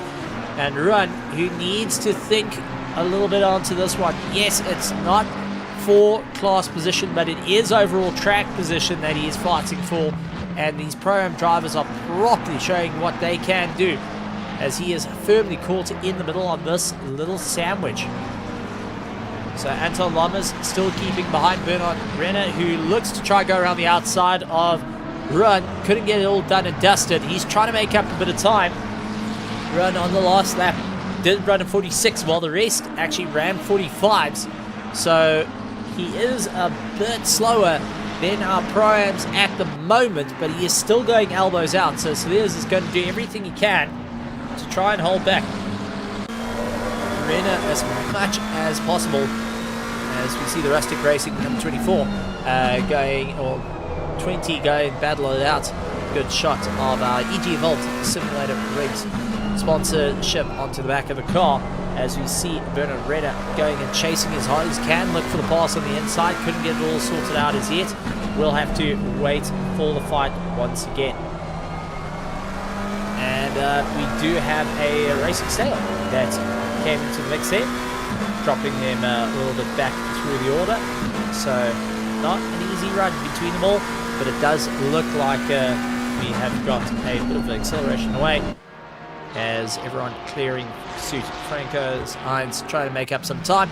Michael Berg, though, he is trying to make up his time throughout the race. It hasn't been an easy run for him. Anton Lummers right onto the back of Bernard Renner, trying to make some time back after losing out a little bit of drive. Still fighting it out for second in class. They're going to give it everything they got. Anton Lummers, though, does have a bit of a saving grace with the likes of Ruan Cilliers going and backing up the likes of Anton Bernard Reina at the moment, who can't get by. He tries to go for those dives, but just not quite working in his favor. Another little battle going on. Paul Fenter, Hannes Kraling, they're having a good go at one another. Two V8s once again joining hands in battle and looking for some side-by-side battles. Michael Donaldson right behind Rian for the race, who is in the Mercedes, as he looks to try and make up some time, as they see Conor Bergstrom ahead in the BMW, allowing by. But Paul Fenter feeling the challenge. Hannes Kraling up on the inside. The hooligan car getting past the Chaos driver, and it does look like Hannes Kraling getting past Paul Fenter. Going to be feeling the Chaos on that one. A Cactus Jack coming in the way of a Ford Mustang. Not ideal runnings for Paul Fenter there. He's going to have to really turn up the wick if he wants to go for the pass. Bernard Renner, we drop back to second of our Pro-Am, currently 20th and 21st out on track, as Rian Saliers trying to keep it all together. A little bit of flashing lights as Renner going and advising that he is going to try and get past. Couldn't quite get it all done, and Saliers going, well, listen, buddy, if you're going to get past me, you're going to have to work for this. And as they push their way through, they lost a serious amount of time to Fears up ahead of them. So for Fears, long since gone, he's carried on the drive and will be launching his way back up through the order. So he has now opened up a monstrous gap over them, and Fears 1.6 seconds ahead of Rian Saliers and Bernard Renner at the moment. Anton Lummers trying to come back into the fray of things. He looks for the inside line, couldn't get it all sorted out. So Bernard Renner is in a bit of a compromising situation at the moment as he tries to make his way through and make up the time. The number 11 car getting a penalty and had to serve, and that is David Robertson once again getting caught out with a drive-through. Jackie Alberts with a drive-through as well in that. So they've been caught out, and Bernard Barkhuizen up into 43rd position. Remember, this is a car that was 3 laps down. He is now on the same lap, chasing down Michael Berg, but we saw a bit of contact, Sean Dunn and Lover, who had a bit of contact, and that allowed Liam Swinburne to get in. So Liam now got the drive. Oh, takes Lapper, comes across the nose, touches into the wall. Did he catch Sean Dunn? He did. But Sean going and just narrowly getting caught out. But unfortunately, Pedersen into the wall as well. So, okay, right. We got to take a look at this, because that was close. That was entirely close, and nearly a terrible accident in one fell swoop. I think Sean currently saw the light flash before his eyes. This is a helicam shot. We could see the Porsche start to get a little bit of a snap oversteer on the exit, swings across, and just across the nose, narrowly missing the rear wheels of the likes of... Oh, man. Wow. Okay, that was a proper run. Oh, boy. Well, I think words were spoken, and lots of prayers were heard, and guys were able to get going. If you want to talk about a ever-diminishing gap, which isn't the size of the BMW's front grille, that was pretty much that. Yes, I'm throwing shade at that car, and I will continue to do so. I still think that was a poor design choice. And then they did to the LDMH car. Why? Why go and do that? But why? What we take a look here. Mac van der Merwe going and chasing down Carl de Wit, running in 14th position, as they go and duke it out amongst each other. Mac van der Merwe looking for the inside line, goes and tries to get past Carl, who at this moment on the defense. Björn Blickler still there in the mix. All the drivers trying to make up some time, and we do see yellow flags. Fleming Bauer in the caught out, and Hannes Kraling actually waiting once again. Why did he land up going and waiting? Did he have contact with Bauer? So let's go and take a look. This is number 5, and no problems there. Paul Fenter's behind him. Don't see any issues. No, he just parks it off to the side. Let's just go back a little bit. Let's see the number 3. And see what happened there. Fleming Bauer. Was this an entirely different incident that happened between them? He gets a run over the curbs, loses out. Yeah, he lost it all by himself and bang into the wall. So why, oh why, did the number 5 come to a stop? And it's trailing. Just not making sense at the moment. Going and stopping out on track. More than once, and we can't quite see what happened. So we are left guessing at this point as he's trying to utilize a bit of a toe, pull himself along. All the drivers starting to open up though as time ticks by. Mac van der Merwe, Jan Bliknoot, they are in the closest battle out on circuit at the moment. SESA's right behind them in the pink Rexy. Mac van der Merwe right onto the back of Carl de Wit as they chase each other down. Mac does look for the inside line. Sorry, I'm just trying to find why did the number 5, Hannes Railing, stop out on track? There was a contact. Just can't see it. Yeah. Lover going and saying perhaps toilet break? Possibly? Answering a cell phone? Maybe someone walked up with a plate of Boston bread. I mean, if you're putting a plate of Boston bread lightly buttered, I would also stop on the track, that's for certain. I'll move off to the racing line, stop and go and enjoy myself. If it's a chocolate milkshake, forget it. I'm not finishing the race because you got to give all your attention to a chocolate milkshake. Just pointing that out there. Carl de Wit, though, currently leading this little train, doing everything he can in a bit of a fight, as we do see the number 29. Oh, that is Ian Rootman, who was facing the wrong way, getting spun around, so he's got caught out. Number 20 getting caught out as well. So this is Kilian Rayner, who landed up with possibly an off track. Was a contact past one of the racing snails. All okay. Oh no, there's a contact. Side on, runs out wide. I think we had a little bit of a moment between one another there. Nothing too bad, just enough to rub and race. Carl de Wit, Mac van der Merwe, Jan Bliknoot, SESA's one of our closest fights out on track.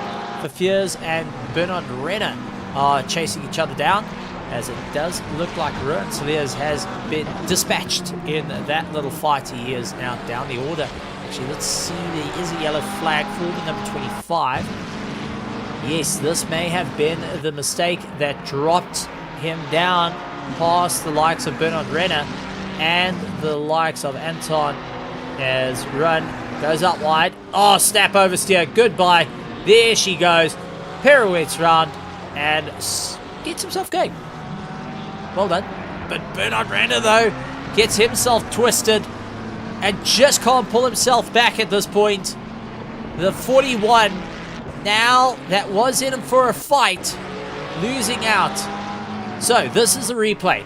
The Ferrari just ahead in the orange is Verveers. That is our Pro-Am that is doing everything he can to take for the win. Flashing the lights though, goes for the pass. Oh, side-on contact on the way through. Wasn't enough space and got twisted round. Frustration kicking in, and now he has lost out, handing Anton Lummers that second place as it runs. Michael Donaldson and likes of Rem for the race. They're having a good go at one another. Carl de Wit has got Mac van der Merwe going after him.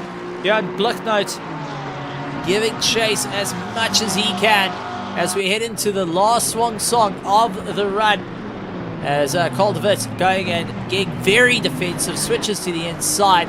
He's trying to push his way through. Mac van der Merwe was having a good go to look for any way to get past at this point. Frustration starting to show on the drivers as they make their way through. Anything can happen, and it's going to be lots of discussions of, okay, take a breather, let's work this through, let's think about the long game. Yeah, we can't land up with problems. We've got to work out. You've got to work with one another to carry the momentum through. So Jan Bloknoot right onto the back has got SES Days, who's trying to take full lunges at the moment. He can't get those passes done.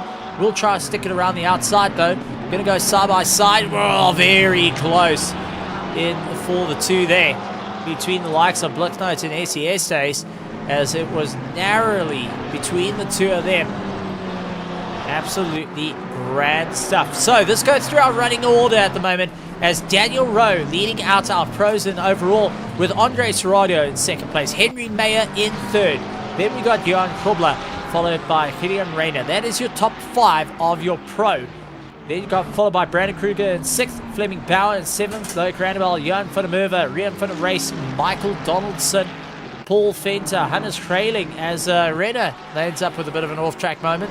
Once, twice, and 3 times more there. So Michael Donaldson is in 11th, Paul Fenter in 12th, Hannes Kraling in 13th, 14th is Caldervin, Matt van der Merwe running in 15th, Johan Bloknoot along with SES Ace as they trying to get by one of the back markers, and Bloknoot switching around, tries to go and pull a bit of a duking maneuver there. SES Ace maintaining that 17th position. Tristan Herbst running in 18th. Now we get into our primes. Fears out in the top of the charts there. Has got Anton Lummers chasing him down. Second of our pro-ams running in 20th.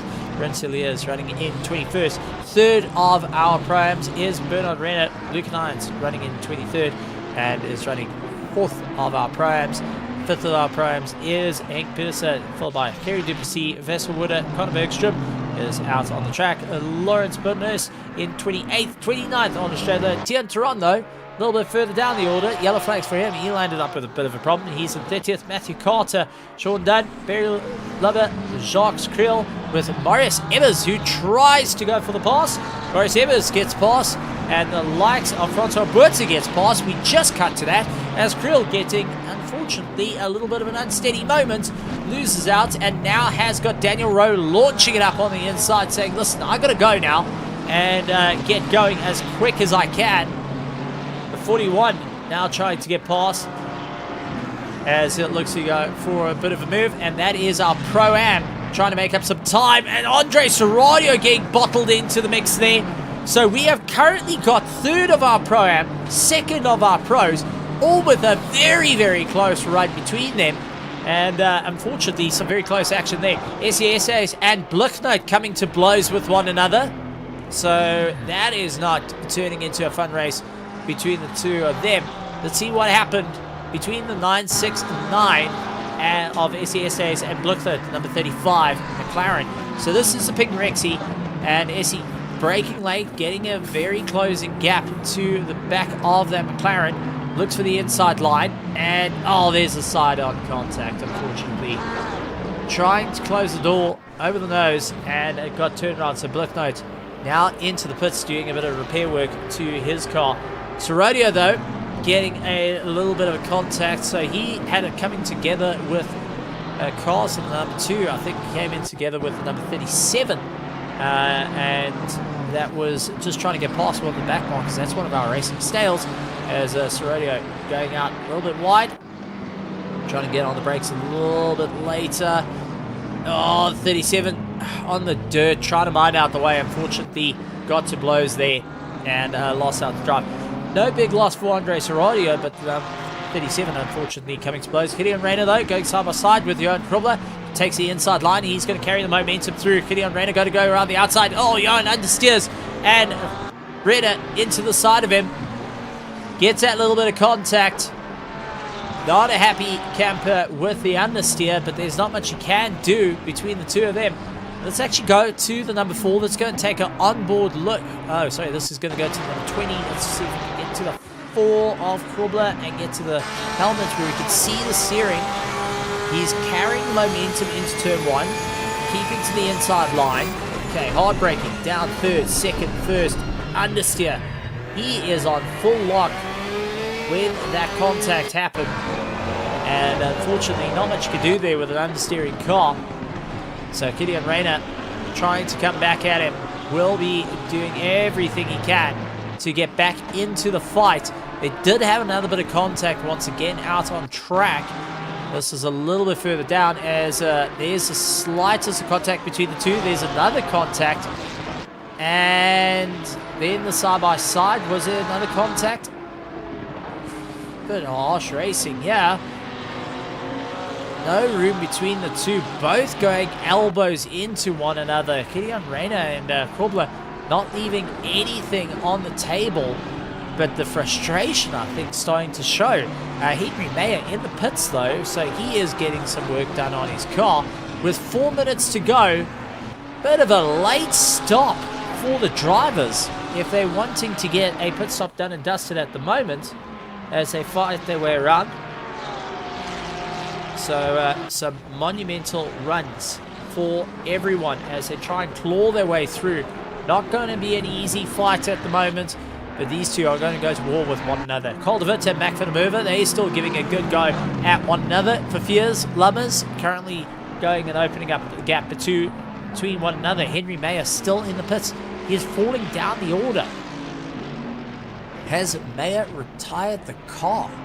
That is what the question that's going to my mind, because he is waiting in the pits for quite a bit. I think he has either got a severe amount of damage to that car, which I don't think is the case, or he has retired it right at the end of the race. Oh man, that would be gutting. That would be absolutely gutting to see if he's retired that car.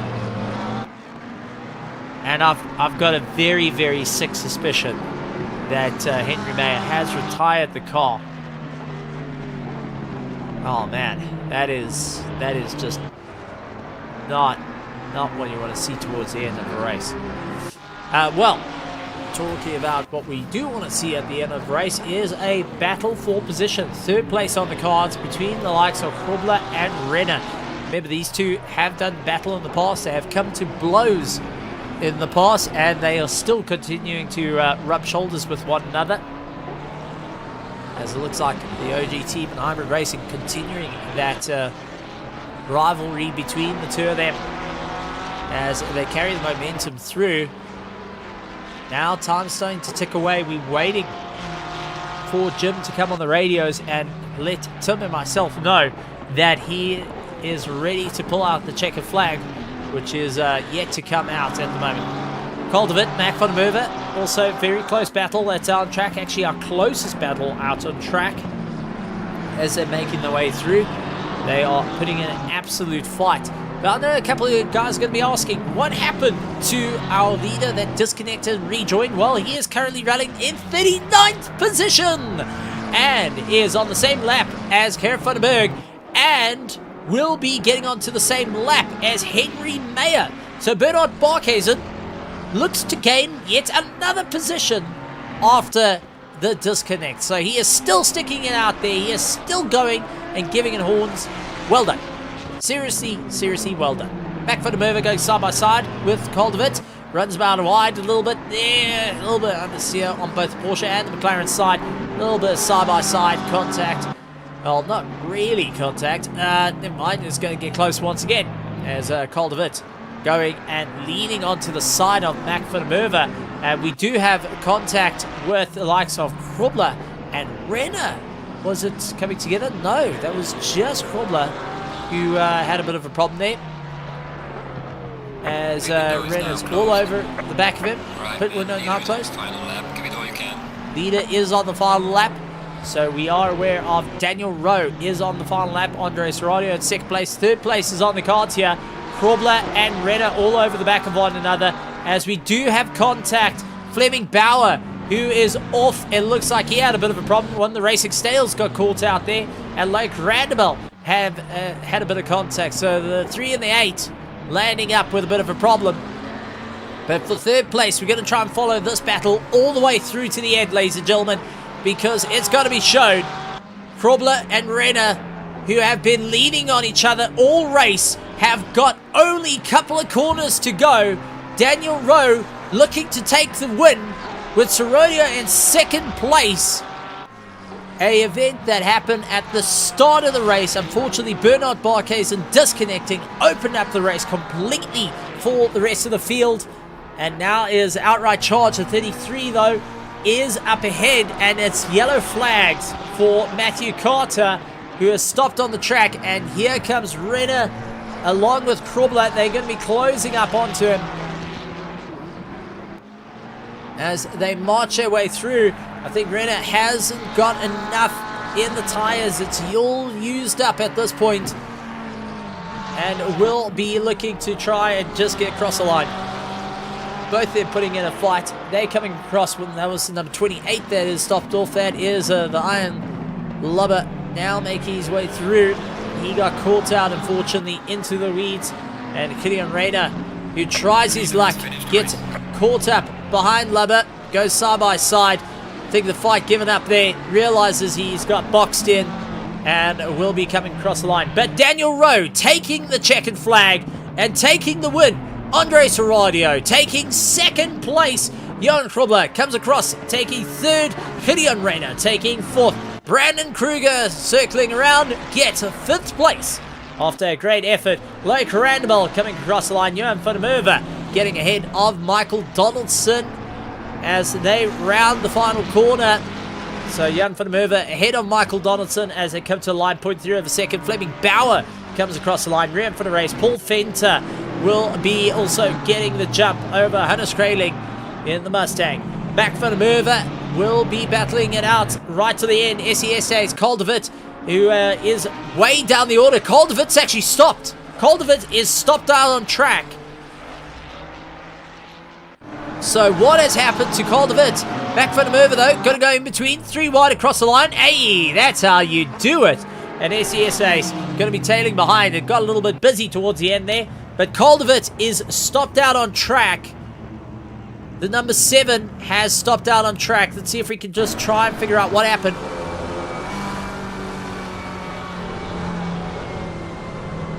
There's no fuel.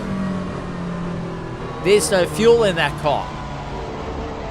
He ran out of fuel. Caldervit ran out of fuel on the last lap. 3 corners to go, and that was all she wrote. And that was pretty much that. Unfortunately, still out on the track. Gotta get a helping hand, though. Will he get the push? Get him in gear. Come on, come on. A little bit of a bump. Get the momentum going. Yes. Caldervit getting a bit of a push. Trying to get across the line, no matter what. What we are seeing here, ladies and gentlemen, is an absolute run.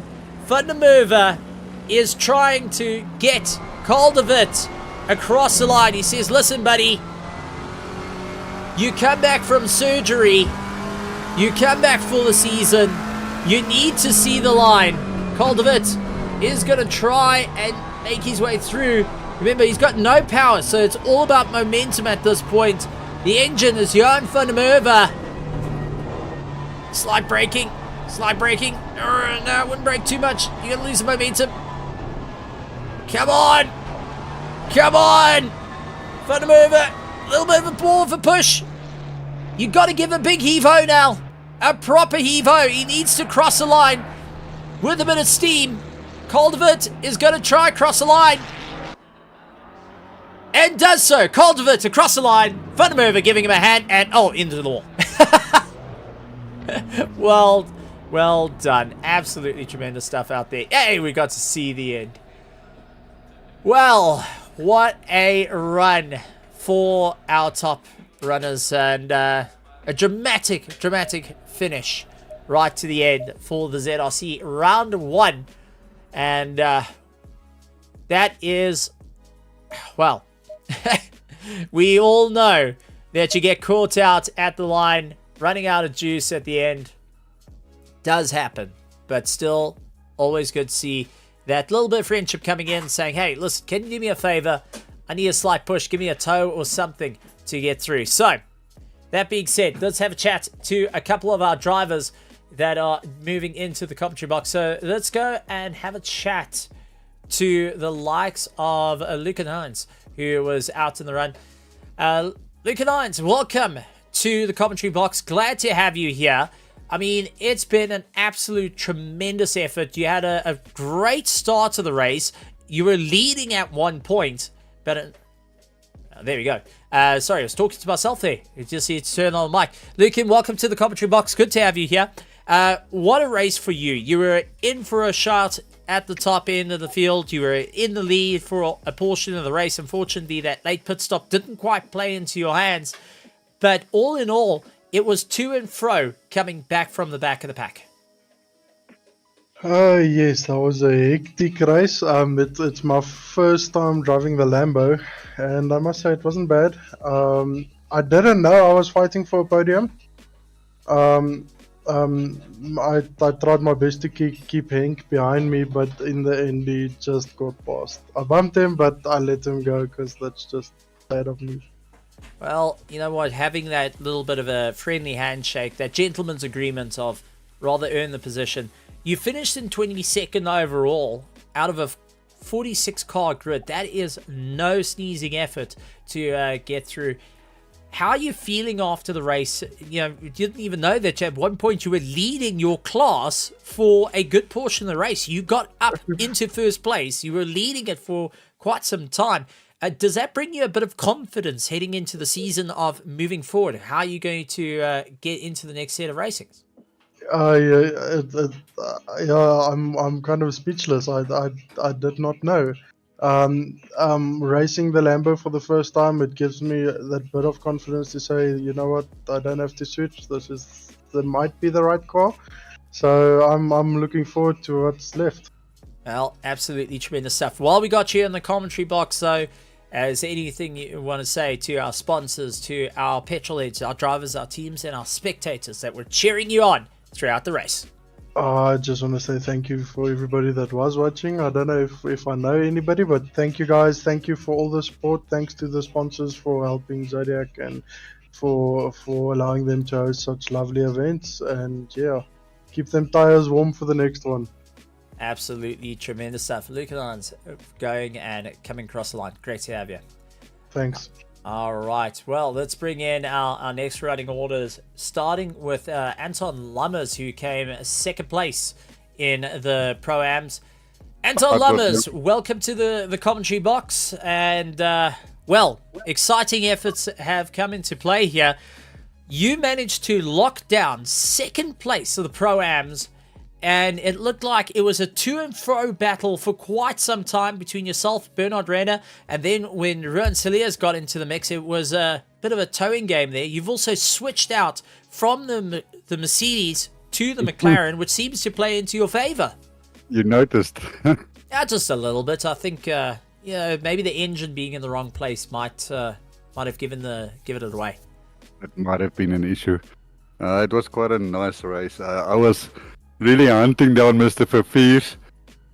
Unfortunately, some front runners and back runners got in my way, and so I had to just back out for that last few laps. The tires were gone, but I really enjoyed the new McLaren. I'm sort of adapting to it quite quickly.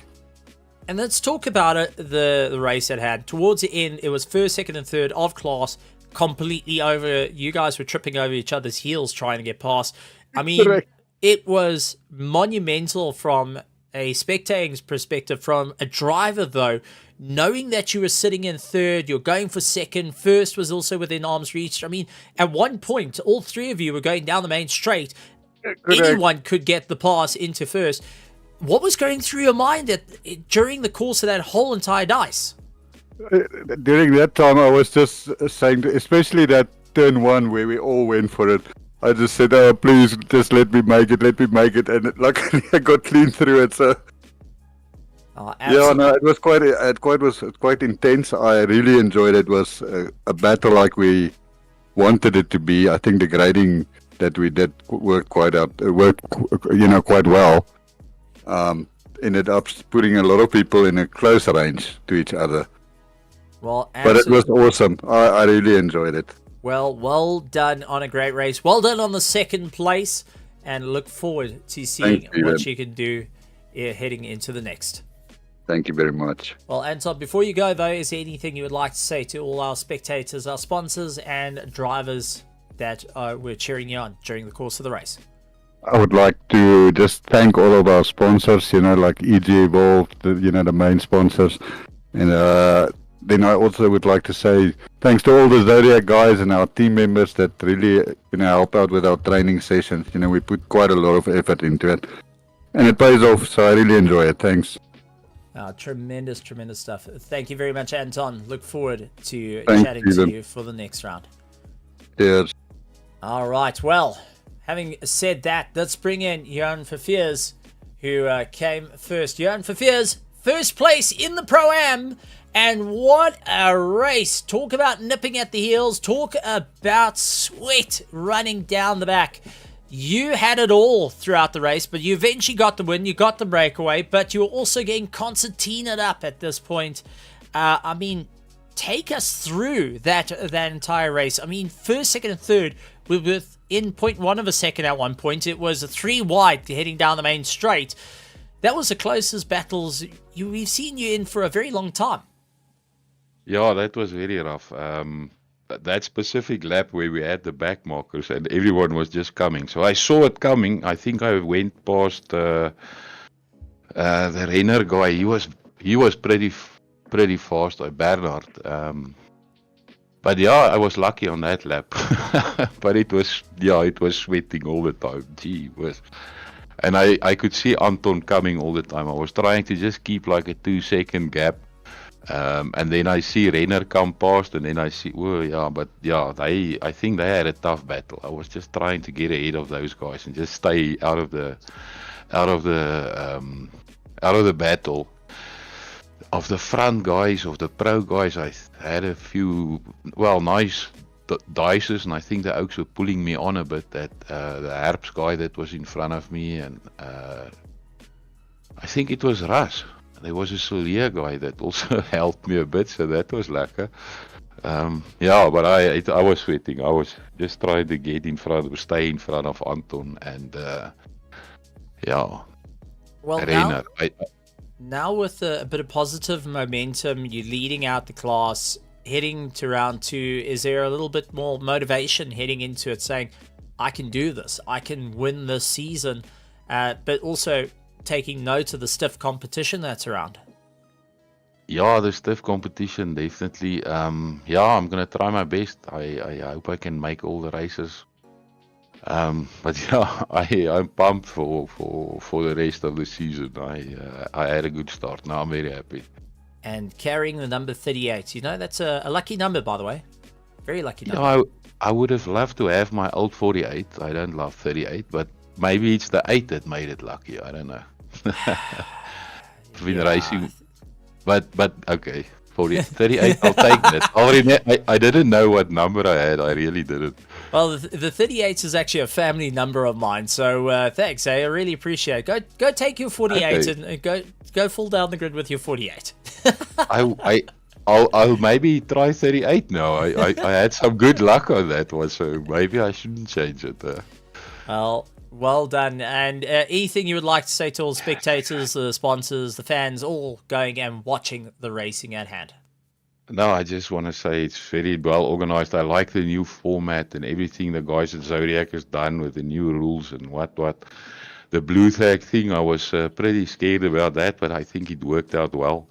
For the first time, I got to some battles where I had to pass people, and it was nice when they moved out in the areas, and you could actually see Oaks dicing, and but it was amazing. And thanks to all the sponsors and EG Evolved and everyone that's involved, and you too, Steven. Thanks for all your effort and your night that you offered up for us. And then we'll see you at the next one. It's going to be an incredible one. It's going to be an exciting. Well done on the win, and a great run once again. I'll see you in Indianapolis. Thanks, meneer. In Indianapolis. All right. Well, with that being said, let's start bringing in our pros, starting off with Bego Krobler, finishing up in 3rd place. Johan Bego Krobler, well, we meet again, and what a race. A little bit of elbow-to-elbow racing throughout it all had you sweating a little bit. You were at the front of the pack. Daniel Rowe eventually getting the best into the pit stop, but still finishing up in third place with only 0.137 of a second separating, a second separating between yourself and Killian Rayner, but your lap times were also staggeringly on top of one another. How are you feeling after the race? Good, Stephen, good. It was a tough race. I think this tight track with that many cars was always going to be a bit of a challenge. And backmarkers made it very, very interesting at various stages of the race. So it was a sort of a multifaceted race. We had so much going on that it was actually quite crazy. So, but happy with third. Would have obviously liked to be a bit closer to P1 and P2, but also quali. I threw away my best quali lap by invalidating. So, going from P6 up to P3, I'll take that. It's a tremendous drive there, and finishing in P3, take us through the battle, seeing the likes of Renner and yourself getting into that back fourth once again. What was it like going and knowing that one mistake could have been the done or dusted in terms of losing out P3? I mean, that is a lot of pressure that gets mounted on, especially the final lap. You two were right on top of one another. Take us through the pressure that was going through your head at that point.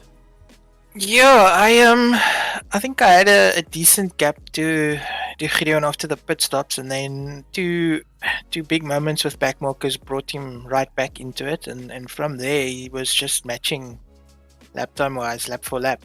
And I was also sitting with 3 warnings, so that's also in the back of your mind. So always trying to just leave that little bit in reserve, but when you've got somebody that close, it's a bit tough.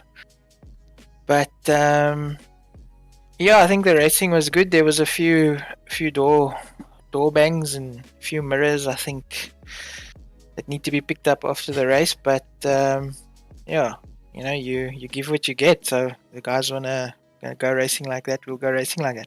Well, it was always fantastic stuff to see the side-by-side moments.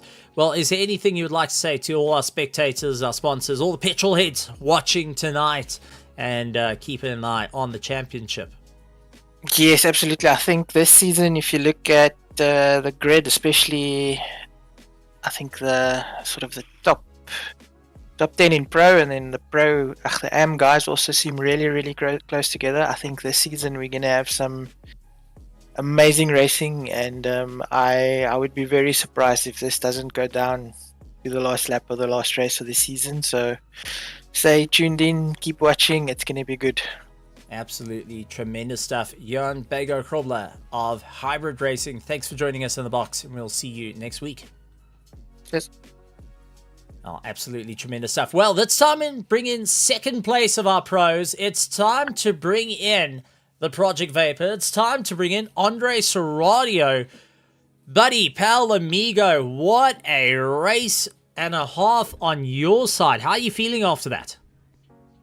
A mix of emotions, but one thing is for sure is that my body is aching and my body is also sweating, so it was easy is definitely not on the vocabulary of this race. It was hustling through and through, man, through and through. Well, Andre, you've always been on the climb. You and Mahath have always had that little bit of rivalry. This time, Mahath actually taking a backseat to it. You're going and pushing yourself a little bit more and racing quite a bit. But it seems like from the start of your sim racing career till now, you've gone and stepped it up in the last couple of seasons. You've taken that extra jump to really stick it to the front runners. What have you started doing different? You've been practicing a little bit more. Has the mind shift changed? What's got you into, well, that fifth gear? That's a very good question. I need to think on that one a little bit. But I think when it comes to assettocorsacompetizione, it is a sim that definitely requires a lot of time because it has a lot of quirks. It's very much like hyper precision. Where, for example, sims like iRacing, there's a bit more It's a bit more instinctive input rather than like specific, like ultra specific, like ways of doing things. Honestly, it's more time and I think more oomph from the team as well. Also seeing how they like improving a lot and stuff, and I think the biggest thing was changing to the BMW.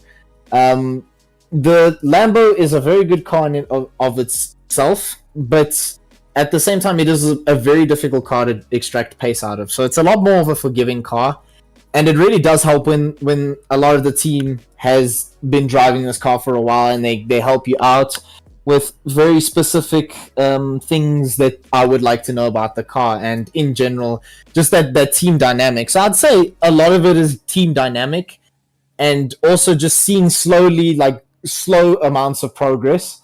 I think it's very easy to get caught up in getting discouraged when races don't go your way, and it feels like you're not going anywhere. But eyes on the prize, I guess. Eyes on the prize. Absolutely tremendous stuff. Well, anything you would like to say to all our petrol heads, our sponsors and fans that were biting their nails right down to the nail bed at this point watching the racing? Yeah, I want to give congratulations to Daniel Rowe. He really did just from start to finish, man. Even with a very difficult second stint, he was just weaving through traffic like very effectively. He pulled his punches really well. So yeah, congrats to the winner. And also big thank you to my team, Project Vapor. I mean, it's obvious that I'm going to say thank you so much because they're just there from start to finish. They're just great. They're phenomenal. Also thanks to Moath, who was here since the start of the race and was giving me a lot of tips and telling me to keep my head down as I keep pushing and be like, keep on, you're doing a good job. Yeah, it was really reassuring. And yeah, as well as Gabriel, who joined us as well. But yeah, just the team as a whole has just been great, and yeah, and also to this whole grid, it's just been hustling, very much like NASCAR races. But yeah, it's really fun. Absolutely incredible stuff. Well done once again, and well done on that second place. Thank you very much. Well, with that being said, let's bring in first place overall, and going and getting first place in the pro once again. Going for the gold and putting another trophy in the cabinet. Daniel Rowe, welcome to the commentary box once again. We're meeting more and more like this. It seems like I've got to pull out the cappuccinos instead of normal Roy coffees at this point. Or maybe bring out the Roy coffees because you're getting used to being here. But Daniel, how was the race out there, other than you were in a proper fight at the start of the race, and then towards the end, you still had Andres Serradio nipping at your heels. You had to work through some huge amount of traffic that, well, we haven't quite seen 5 cars pitch up in the same piece of circuit for a very long time in the world of sim racing. How are you feeling after that one? Yeah, it was a nice race. A little bit of luck. Park hasn't had an issue. Yeah, strategy paid off. And I see Andre and I followed the same strategy, and yeah, I've had a nice race, and the start was quite rough. It looked like it were just too many cars side by side, small misjudgments, but everybody got through luckily, and it ended up being a fantastic race actually. I had a nice dice with Maya, and then Andre joined the party, and then it was quite a battle right to the end. So traffic made it exciting, and yeah, I had to hold on. I think the damage I got was affecting the rear of my car a little bit. Well, I hope it's that, but Andre really had really good pace today, so it was tough. We undercut Maya, and then we just tried to fight to the end and managed to get through the traffic clean, and we got another win. So a little bit of luck, but we'll take it. Well, we actually saw one where you were trying to get past the likes of the Pro-Ams that were running currently first, second, and third. They were all on top of one another, trying to get round one another, and then you arriving on the scene, trying to also figure out how to get past. Was there at any point that you just kind of got there and was going, okay, how do I not lose so much time? Or was it just take a deep breath and wait for a little bit of a gap to open up and go for the pass? What was going through your mind in that sort of situation where you got cars fighting for position ahead of you and you trying to get past them? Yeah, to be honest, I wasn't checking to see where they were in their class position wise.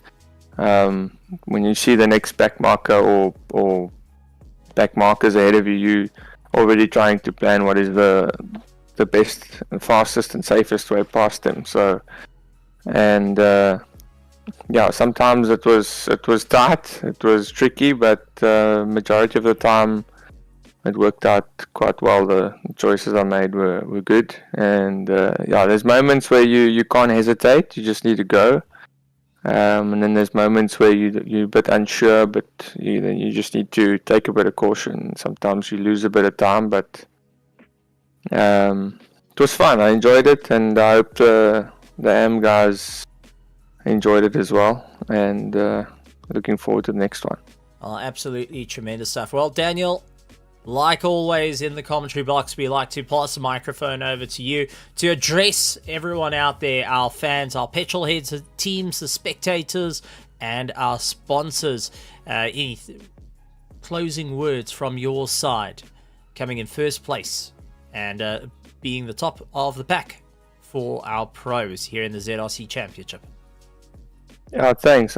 Congratulations to the competitors. It's a nice competitive field this season. It's gonna, if we all stay, it's gonna be a fantastic season to watch for the spectators. So I hope everybody stays on board, and well done to the podium and to everyone. And looking forward to see everyone at the next one. Absolutely tremendous stuff. Thank you very much to the Hybrid Racing Daniel Rowe coming across the line, taking the win for pro and overall. Absolutely tremendous stuff right here in the world of assettocorsacompetizione and in the world of ZRC GT3 Championship. Ladies and gentlemen, boys and girls, if you enjoyed all the racing and you had a ton of fun, we do have it all out on the likes of SimGP. Look up Zodiac Racing Community, or even click on a link down below to join up with the Discord for the Zodiac Racing Community and come join in all the fun right here on assettocorsacompetizione. We're going to be heading through to Indianapolis next week, and it is going to be a tight door-to-door battle once again. But we have finally got to the end of the race, and would like to thank you all for joining. Make sure you hit the subscribe button, hit that bell notification icon, and leave a like if you enjoyed it all. Let us know what was your favorite part of the race, and we'll see you next time right here, same time next week, for the round 2 of the ZRC GT3 Championship. My name is Stephen Koenig, and like always, a good morning, good afternoon, good evening, and good night, everybody.